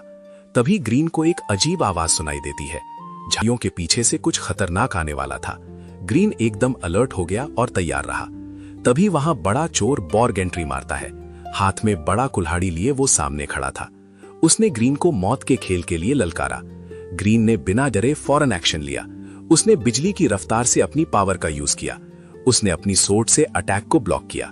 बॉर्ग का एक्स बिल्कुल मौत बनकर आया था। मैदान के बीच दोनों वॉरियर्स भिड़ गए। हर अटैक से खतरनाक इंपैक्ट हो रहा था। वेपन्स की टक्कर से चिंगारियां निकल रही थीं। जंगल में ये फाइट और भी ज्यादा वायलेंट हो गई। दोनों एक दूसरे पर फास्ट अटैक्स कर रहे थे। ये एक brutal hand to hand combat बन चुका था। उधर कैंप में रोमानो ने मेटल की आवाज सुनी। दूर से आती आवाज से उसे खतरे का एहसास हुआ। वो समझ गया कि जंगल में फाइट चल रही है। बिना टाइम वेस्ट किए वो तुरंत निकल पड़ा। लॉर्ड ने जोर से चिल्लाकर अपने सोल्जर्स को ऑर्डर दिया कि सब उसके साथ लड़ाई की तरफ चले। सब लोग तुरंत आवाज की दिशा में भागे। वहां ग्रीन ने बॉर्ग का भारी अटैक डॉज किया। बड़ी सफाई से उसने खुद को बचाया। ग्रीन ने पलटवार करके उसकी गार्ड तोड़ दी। बॉर्ग को अब खतरे का एहसास होने लगा था। रोमान अपने नाइट्स के साथ फुल टैशन में एंट्री मारता है। वो गुस्से में उसे ईविल ड्रैगन बोलकर चिल्लाता है, पर दुश्मन देखता है कि वो बुरी तरह घिर चुका है। इतने सारे सोल्जर्स देखकर चोर की फट जाती है। वो तुरंत वहां से पलटी मारता है और भागने लगता है। वो झाड़ियों के बीच से दुम दबाकर भागा। रोमान शांति से अपना खतरनाक मैजिक बो निकालता है। वो सीधा उस भगोड़े की पीठ पर निशाना लगाता है। रोमान ने एक झटके में अपना मैजिक एरो छोड़ दिया। मैजिक एरो बिजली की रफ्तार से हवा को चीर गया। ये सीधा दुश्मन बॉर्ग की तरफ तेजी से बढ़ा। निशाना इतना सटीक था कि बॉर्ग के होश उड़ गए। तीर सीधा उसके चेहरे के पास से होकर गुजरा। उसका बंदाना फट गया और वो डर के मारे कांप गया। रोमान की प्रिसिजन देखकर वो बुरी तरह डर गया। बॉर्ग वहीं रुक जाता है और गुस्से में पीछे मुड़ता है। वो अपनी बैटल एक्स निकालकर रोमान को ललकारता है। वो कसम खाता है कि वो आज रोमान को मार डालेगा। चौर अब रोमन की जान लेने के लिए तैयार है। एमसी पूछता है कि मुझे ड्रैगन क्यों बोला और डुअल क्यों चाहिए। एरन को लगा बंदा पागल है, पर बॉर्ग गुस्से में चिल्लाया। बॉर्ग बोला, ये अमीर लोग बिना पंख पंजे के सब पर राज करते हैं, सब इनसे डरते हैं। असली ड्रैगन तो यही अमीर लोग हैं। तब डिक ने बताया कि बॉर्ग के रगों में नॉर्थ का खून है। रोमन को उन जंगली योद्धाओं की पुरानी कहानियां याद आई, जो बस ताकत और मौत की पूजा करते थे, एकदम तबाही। रोमन बताता है कि इन पायरेट्स को बहुत पहले हराया गया था। उसने एक ड्यूक की लेजेंड सुनाई जिसने रेड ड्रैगन को धोया था। रोमन बोला, ड्रैगन्स तो अब दुनिया से पूरी तरह गायब हैं। रोमन ने समझाया कि वो खतरनाक योद्धा बस ताकत को मानते थे। रोमन ने बताया ये पायरेट्स पुराने जमाने में हराए गए थे। वो उस ड्यूक की कहानी सुनाता है जिसने रेड ड्रैगन को थोका था। लेजेंड थी उस ड्यूक की जिसने ड्रैगन की खाल उधेड़ दी थी। उसने उस भयंकर रेड ड्रैगन को जख्मी कर दिया था भाई। रोमन ने बताया कि अब ड्रैगन इस दुनिया में नहीं बचे, वो सब गायब हो गए हैं, बस उनकी खौफनाक कहानियां रह गईं।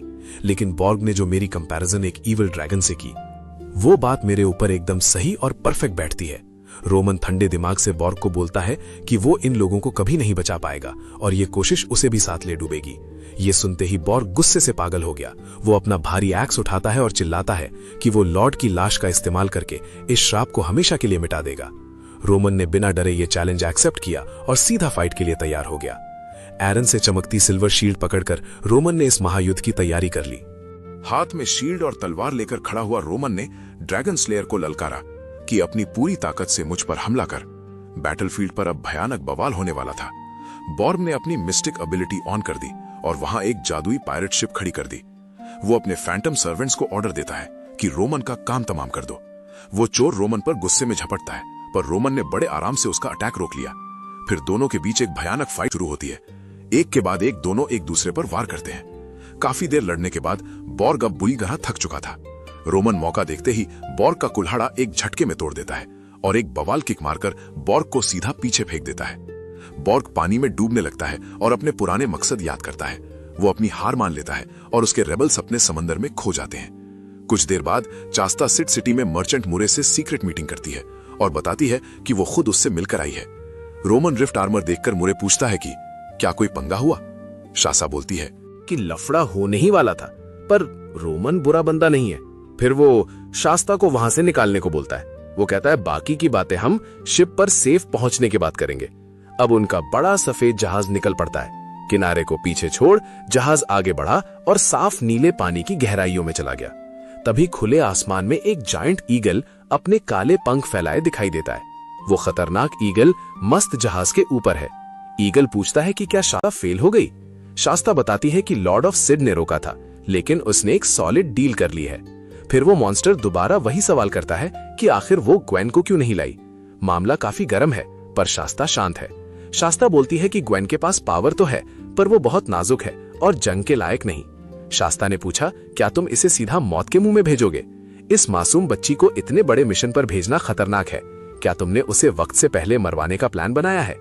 ईगल ने कहा कि शास्ता सिर्फ दया नहीं दिखा रही, बल्कि इसके पीछे उसका कोई अपना ही सीक्रेट मोटिव है। उसे लगा शास्ता के पास इसका कोई सॉलिड रीजन होगा। शास्ता ने पूछा, बीस्ट विच मेरे पास क्यों आई है? नॉर्थ में एक बहुत ही पावरफुल सिस्टर जाग चुकी है। उसकी पावर ने पूरे एरिया में तहलका मचा दिया है। ईगल बोला, ये बच्ची गॉड्स के खिलाफ हमारा मेन पिलर बनेगी, पर चर्च ने भी अपने शिकारी भेज दिए होंगे। ईगल को डर है कि दुश्मन पहले वहां पहुंच जाएंगे। चर्च ने इस मिशन के लिए अपने लोग निकाल दिए हैं। अब ये लड़ाई और भी ज्यादा सीरियस होने वाली है। उसे शक है कि चर्च ने अपने लोग भेज दिए हैं। चर्च के खतरनाक हंटर्स अब उसके पीछे होंगे। मॉन्स्टर ने बताया कि नाइट कीटन और 50 सिपाही निकल चुके हैं। भाई, डीमन हंटर्स के लिए उस नई बहन को लाना बहुत जरूरी है। रिक्रूटमेंट का काम अब काफी ज्यादा अर्जेंट हो चुका है। शस्ता एक जायंट ईगल की पीठ पर तेजी से सवार होती है और अगले ही पल वो तेजी से सीधा आसमान में उड़ने लगते हैं। वो परिंदा बादलों को चीरते हुए काफी ऊपर निकल जाता है। दूर से उस विशाल पंछी का साफ सिलुएट नजर आ रहा था। वो जायंट क्रीचर उस चिड़चिड़ी विच को लेकर उड़ रहा है, लेकिन रोमन दूर से एक मोनोकुलर से ये सब देख रहा था। लेंस के जरिए उसकी हर मूवमेंट पर पूरी नजर रखी जा रही थी। रोमन ने अपनी ब्रॉन्ज दूरबीन समेटी और थोड़ा सोचने लगा। उसके चेहरे पर एक अजीब सी और गहरी स्माइल आती है। उसे विचेस और चर्च की यह हरकत काफी सस्पिशियस लगती है। इन सब का मिलकर कोई बड़ा बवाल करने का प्लान लग रहा है। रोमन ने ठान ली है कि वो अपना पूरा इलाका बदल देगा।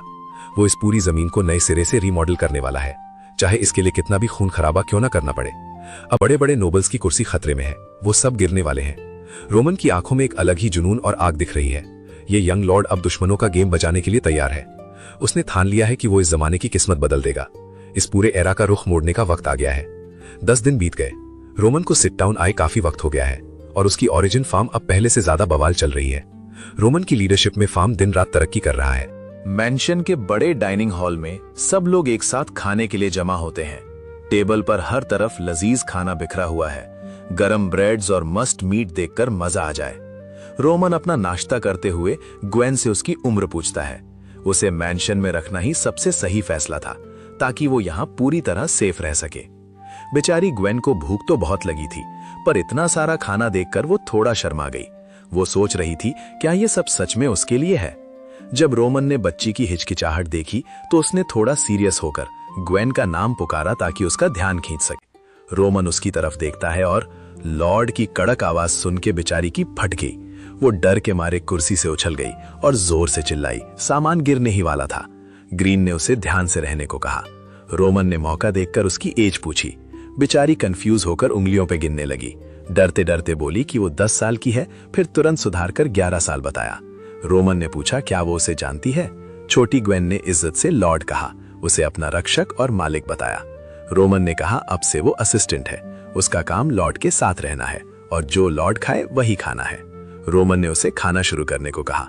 वो अब उसकी पर्सनल असिस्टेंट बन गई। काम है लॉर्ड के साथ रहकर खाना। रोमन ने उसे तुरंत खाने का ऑर्डर दिया। अब बिना शर्माए वो छोटी बच्ची एक ब्रेड उठाती है। गरम ब्रेड देख के वो खुशी से उसे पेलने लगती है। उसकी आंखों में चमक है और वो हर बाइट एंजॉय कर रही। तभी सनी ड्रिंक्स लेकर आती है और उसे टोक देती है। सनी ने ग्वेन के खराब मैनर्स की फुल कंप्लेन कर दी, पर रोमन उसे डिफेंड करते हुए कहता है कि वो बेचारी बहुत भूखी थी, धीरे धीरे सब सीख जाएगी। अगले दिन शहर की धूप वाली सड़कों पर बवाल होता है। माँ बाप फुल जोश में गरीब कपल को बुलाता है। ये दोनों बेचारे मजदूर हैं जो हाथ गाड़ी खींचते हैं। इन्हें पकड़कर रोमन के सामने पेश किया जाता है। ग्वेन ने नया ड्रेस पहना है, पर वो काफी परेशान है। उसका चेहरा उतरा हुआ है और वो डर के मारे कांप रही। वो सर झुकाए बिल्कुल चिंता में डूबी हुई है। फिर मोरे ने रैड और सीमा को रोमन से इंट्रोड्यूस करवाया। इनका नाम रैड नोवा और सीमा नोवा बताया जाता है और असली ट्विस्ट ये है कि यही जेनोवा के असली माँ बाप है। ये सुनते ही वहां का माहौल एकदम सीरियस हो गया। पैनिक में आकर दोनों तुरंत लॉर्ड के घुटनों पर गिर गए। वो लोग रहम की भीख मांगते हैं और कसम खाते हैं कि वो डीमन उनकी बेटी नहीं है, बस उन्हें जिंदा मत जलाओ, यही उनकी फरियाद थी। तभी रोमन फुल स्वैग में बीच में आता है और अनाउंस करता है कि ग्वेन अब उसकी है। वो उसकी पर्सनल असिस्टेंट है और आज से ग्वेन की बेइज्जती मतलब सीधा रोमन की बेइज्जती। ये सुनकर उसके माँ बाप की जान में जान आई। वो पूछते हैं क्या ये सच है। तभी माँ एक राज बताती है कि एक काली हुड वाली चुड़ैल उनके घर आई थी, जो काफी दिनों से ग्वेन को ढूंढ रही थी। ये सुनते ही रेड नोवा डर के मारे चिल्लाता है और अपनी बीवी को तुरंत चुप करा देता है ताकि उनकी फैमिली पर कोई नई मुसीबत ना आ जाए। वो नहीं चाहता था कि बात और आगे बढ़े। रोमन के सामने वो कहता है कि वो सब समझ गया और ऑर्डर देता है कि ये बात शहर में नहीं फैलनी चाहिए। वो सबको मुंह बंद रखने को बोलता है और इन गरीब लोगों को वापस काम पर भेज देता है। वो लोग शुक्रिया करते हुए वहां से तुरंत निकल लेते हैं। दोनों वहां से निकलते हैं और मम्मी पीछे मुड़कर देखती है। मम्मी को इस पूरी सिचुएशन की काफी टेंशन हो रही थी। तब ग्वेन थोड़ी उदास होकर रोमन से एक सवाल पूछती है, क्या तुम सच में मेरे जैसी पनौती को अपने साथ रखोगी? ग्वेन को लगता है कि वो जहां भी जाती है बड़ लक लाती है। रोमन कहता है कि भाई तू तो उल्टा बहुत ज्यादा लकी है, क्योंकि बिना घर के उन पहाड़ों में कोई 2 दिन नहीं टिकता। रोमन की यह तारीफ सुनकर ग्वेन शर्म से पूरी लाल हो गई। रोमन उसे होश में लाता है और वर्कशॉप चलने को कहता है। दोनों शहर के सबसे बड़े ब्लैकस्मिथ की शॉप पर पहुंचते हैं। वहां लोहार गर्मी में लोहे को पीट पीट कर शेप दे रहे थे। हर तरफ आग और मेहनत वाला एकदम बवाल माहौल बना था। वो नए औजार बनाने के लिए गर्म लोहे पर चोटें मार रहे थे। रोमन ग्वेन के साथ वर्कशॉप के अंदर एंट्री मारता है। वहां पहुंचकर रोमन सीधा लार्स को ऑर्डर देने लगता है। ब्लैकस्मिथ्स वहां फुल स्पीड में अपना काम कर रहे थे। गर्म आग के बीच लोहे को पीटने की आवाजें आ रही थी।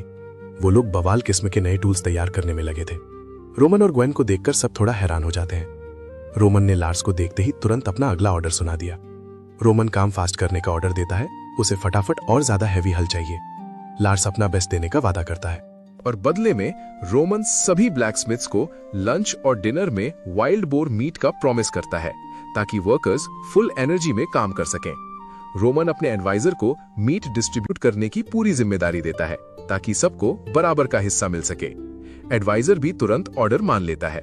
अब रोमन बैल और नए लोहे के हल लेकर खेत की तरफ निकलने का ऑर्डर देता है क्योंकि वो खुद नए इक्विपमेंट टेस्ट करना चाहता था उसी दोपहर को। साइडॉन की जमीन पर दूर दूर तक खेती की तैयारी एकदम साफ दिख रही थी। मौसम बढ़िया था और मिट्टी तैयार थी, बस अब बीज बोने की देरी थी। तभी वहां के वर्कर्स लॉर्ड को नाइट्स के साथ देखकर एकदम हैरान रह गए। खेत में लोग जमा हैं और गप्पे लड़ा रहे हैं। सब सोच रहे हैं कि ये नोबल आखिर करेगा क्या। पहाड़ी से ग्रीन लॉर्ड को ध्यान से देख रहा है। वो मजे में एरन से एक शर्त लगाने को कहता है कि क्या लॉर्ड सच में अकेला खेत जोतना शुरू करेगा। एरन ठंडे में बोला, तुमने मेरा सारा मजा खराब कर दिया। ग्रीन को गुस्सा आया क्योंकि उसने उसके मन की बात जान ली। वो लाल बालों वाला नाइट अब प्रोटेस्ट करने लगता है। ग्रीन मुंह बनाता है क्योंकि उसका पार्टनर बहुत बोरिंग है। वो चिल्लाकर बोलता है कि ये कितना पकाऊ काम है। सब तरफ सन्नाटा है और धूप भी एकदम कड़क है। नए हैवी हल का टेस्ट शुरू होने वाला है। रोमन घोड़े के पास जमीन पर घुटनों के बल बैठता है। वो मिट्टी को छूकर वहां की हालत चेक करता है। मैदान खाली है और सूरज तेज चमक रहा है। सब नए हल के टेस्ट का बेसब्री से वेट कर रहे हैं। रोमन सूखी जमीन पर अपने घोड़े के पास बैठ गया। वो मिट्टी को छूकर एगिया को ध्यान से चेक करता है। वो देख रहा है कि मिट्टी खेती के लिए कैसी है। रोमन अब खेती की जमीन चेक कर रहा है। उसने मिट्टी हाथ में ली और समझ गया ये जमीन बवाल है तो टेस्ट यहीं से शुरू होगा। फिर क्या, उसने लोहे का भारी हल उठाया। हल की धार मिट्टी के काफी अंदर तक गई। सूखी जमीन को चीरते हुए काम शुरू हो गया। लकड़ी का बड़ा पहिया घूमने लगा और रोमन निकल पड़ा। अपनी पूरी ताकत लगाकर रोमन हल को धकेलता है। बैलों की मदद से वो तेजी से आगे बढ़ रहा था। पूरे खेत में काम एकदम सेटअप हो गया।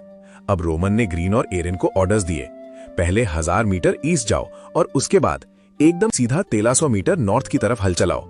ये सुनकर ग्रीन थोड़ा चिढ़ गया और बड़बड़ाने लगा। इतना बड़ा नाइट होकर उसे अब खेत में काम करना पड़ेगा। लेकिन एरन ने चुपचाप बात मान ली। गेंट दूर से ये सब देखकर हैरान था। उसकी हालत खराब हो रही थी सब देखकर। सब कंफ्यूज थे कि आखिर रोमन कर क्या रहा है। अब हमारा लॉर्ड खुद जमीन पर मेहनत करने उतर गया है। रोमन बड़े तशन में खड़ा होकर काम देख रहा है। वो खेती का प्रोग्रेस देखकर काफी सेटिस्फाइड लग रहा था। खुले मैदान में खेती का काम बवाल लेवल पर चल रहा। रोमन ने ठान लिया है कि यही उसके प्लान की शुरुआत है। इस बंजर जमीन को सुधारना ही उसका पहला कदम है। वो इस दुनिया को पूरी तरह बदलने का प्लान बना चुका है। लॉर्ड ने ग्रीन को एकदम सख्त वार्निंग दे दी। अगर सुबह तक काम खत्म नहीं हुआ तो सुन लो भाई, आज किसी को भी दोपहर का खाना नसीब नहीं होगा। ग्रीन मान गया क्योंकि पेट के आगे सब फेल है। बड़े से बड़े वॉरियर की भी भूख में हवा निकल जाती है। ताकतवर लोग भी खाली पेट कमजोर पड़ ही जाते हैं। जैसा बुरा हाल जंगल में बॉर्ग और जेट का हुआ था। ग्रीन सोच रहा था कि दूसरे लॉर्ड के यहाँ दावत मिलती, वहां तो मीट और बढ़िया ब्रेड मजे होते, लेकिन यहाँ उन्हें बेचारों की तरह खेत जोतना पड़ रहा। उसे लगा क्या उन जैसों से ये काम करवाना सही है। फिर भी दोनों नाइट्स पूरी जान लगाकर मशीन खींचने लगे। हालत खराब है पर काम तो खत्म करना ही पड़ेगा। जमीन पर हल चलाकर मस्त लाइनें बन रही थी। पहाड़ी की काली मिट्टी एकदम बराबर सेट हो रही है। कार्ट के अंदर से जैन शर्माकर रोमन को देखती है। वो पूछती है कि क्या वो खेत में हेल्प करे। रोमन कहता है भाई तू बस वहीं बैठ, कहीं मत जा। रोमा उसे वहीं रहने और घूमने से मना करता है। वो उसे बस घूमने लाया है, ज्यादा लोड मत ले। हेल्दी होने के बाद उसकी लाइफ मस्त सेट हो जाएगी। रोमन कड़ी मेहनत कर रहा है और वक्त बीत रहा है। 1 घंटे बाद भी रोमन दबाकर मेहनत करता रहा। उसके सिस्टम में फार्मिंग एक्सपी रजिस्टर होने लगती है। रोमन अपना पसीना पहुंचते हुए काफी सेटिस्फाइड था। उसने अकेले ही 1300 मीटर जमीन जोत दी थी। अब रोमन सबको बुलाकर ब्रेक लेने को बोलता है। वो सबको पैकिंग करने और खाना खाने का ऑर्डर देता है। रोमन कहता है कि बाकी काम लंच के बाद करेंगे। सब अपना सामान बांधकर ब्रेक की तैयारी करते हैं। अब थोड़ा आराम और पेट पूजा का वक्त है। पेट भर खाना खाने के बाद ही काम शुरू होगा। लंच के बाद भी काम? सुनते ही ग्रीन के होश उड़ गए। ग्रीन हैरान था कि काम अभी खत्म नहीं हुआ, मगर एरन ने चुपचाप ये ऑर्डर मान लिया। थोड़ी देर बाद एडवाइजर सीएफ ने रोमन को फाइनेंशियल रिपोर्ट दी। सीएफ ने कहा कि ये डेटा ध्यान से देखना जरूरी है। रोमन ऑफिस में बैठकर अकाउंट बुक्स चेक करने लगा। वो एकदम सीरियस होकर सारा हिसाब किताब देख रहा था। रोमन बड़े ध्यान से एक एक पेज पलट रहा था। शहर की अकाउंट बुक देखकर रोमन का दिमाग घूम गया। पुराने टैक्सेस की रिपोर्ट पढ़कर रोमन को बहुत बोर्डम हुआ। उसे ये सब टैक्स वाली बातें बहुत पकाऊ लग रही थी। रोमन ने कहा कि ये सारे अकाउंट्स एकदम कचरा है। सीएफ ने भी माना कि अकाउंट्स में बहुत ज्यादा गड़बड़ है। उसने बताया कि मोड को शहर की पॉपुलेशन तक नहीं पता। मोड ने जानबूझकर सब गोलमाल कर रखा था। रोमन ने कंप्लेन की और सीएफ उसकी बात से सहमत हुआ। मोड ने पॉपुलेशन का रिकॉर्ड भी ढंग से नहीं रखा। ये सब उसने जानबूझकर छुपाया हुआ था। सीएफ बोला कि मोड को बस अपने फायदे से मतलब है। गरीबों को जिंदा रखकर ज्यादा फसल उगाई जाए ताकि खेती के जरिए खूब पैसा कमाया जा सके। सीएफ बताता है कि मोड अक्सर मुश्किल वक्त में किसानों को अनाज उधार देता है ताकि बेचारे गरीब किसी तरह सरवाइव कर सके।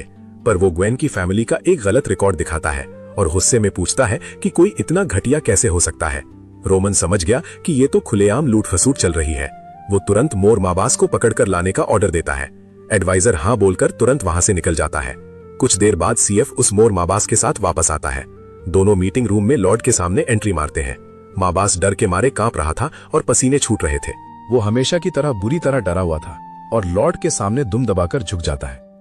1 घंटे बाद सीएफ उस घटिया माबस को लेकर आया। दोनों बड़े मीटिंग रूम में एंटर होते हैं। माबस की लॉर्ड के सामने फटके हाथ में आ गई थी। वो डर के मारे थर-थर कांप रहा था।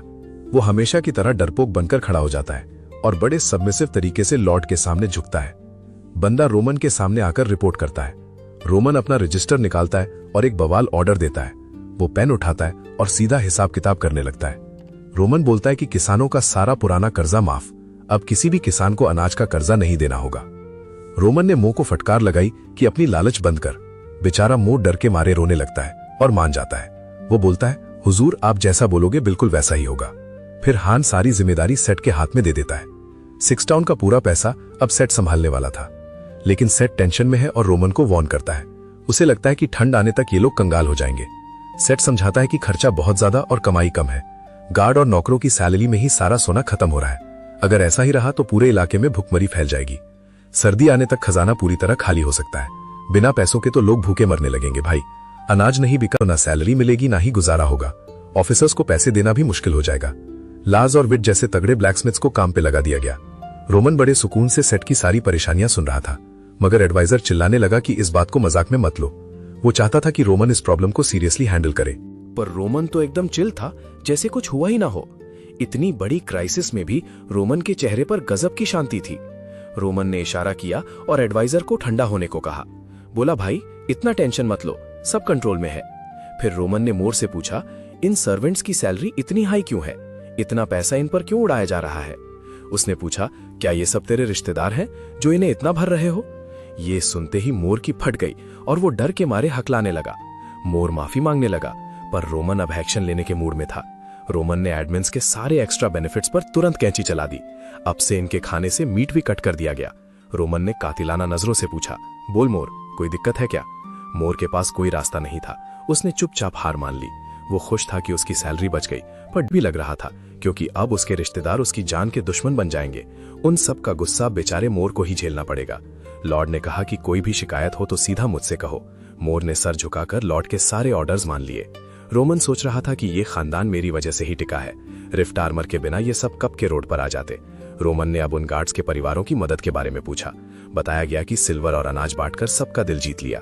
लॉर्ड की दरियादिली के चर्चे अब पूरे शहर में गूंज रहे हैं।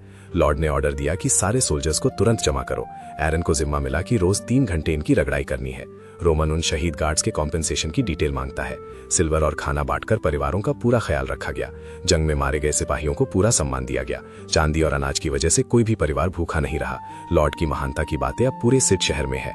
सिट के लोग अब लॉर्ड को अपना मसीहा मान रहे हैं। लॉर्ड ने सारे एक्टिव सोल्जर्स को एक साथ बुलाने का ऑर्डर दिया। उसने एरन से कहा कि इनकी ट्रेनिंग में कोई कसर मत छोड़ना।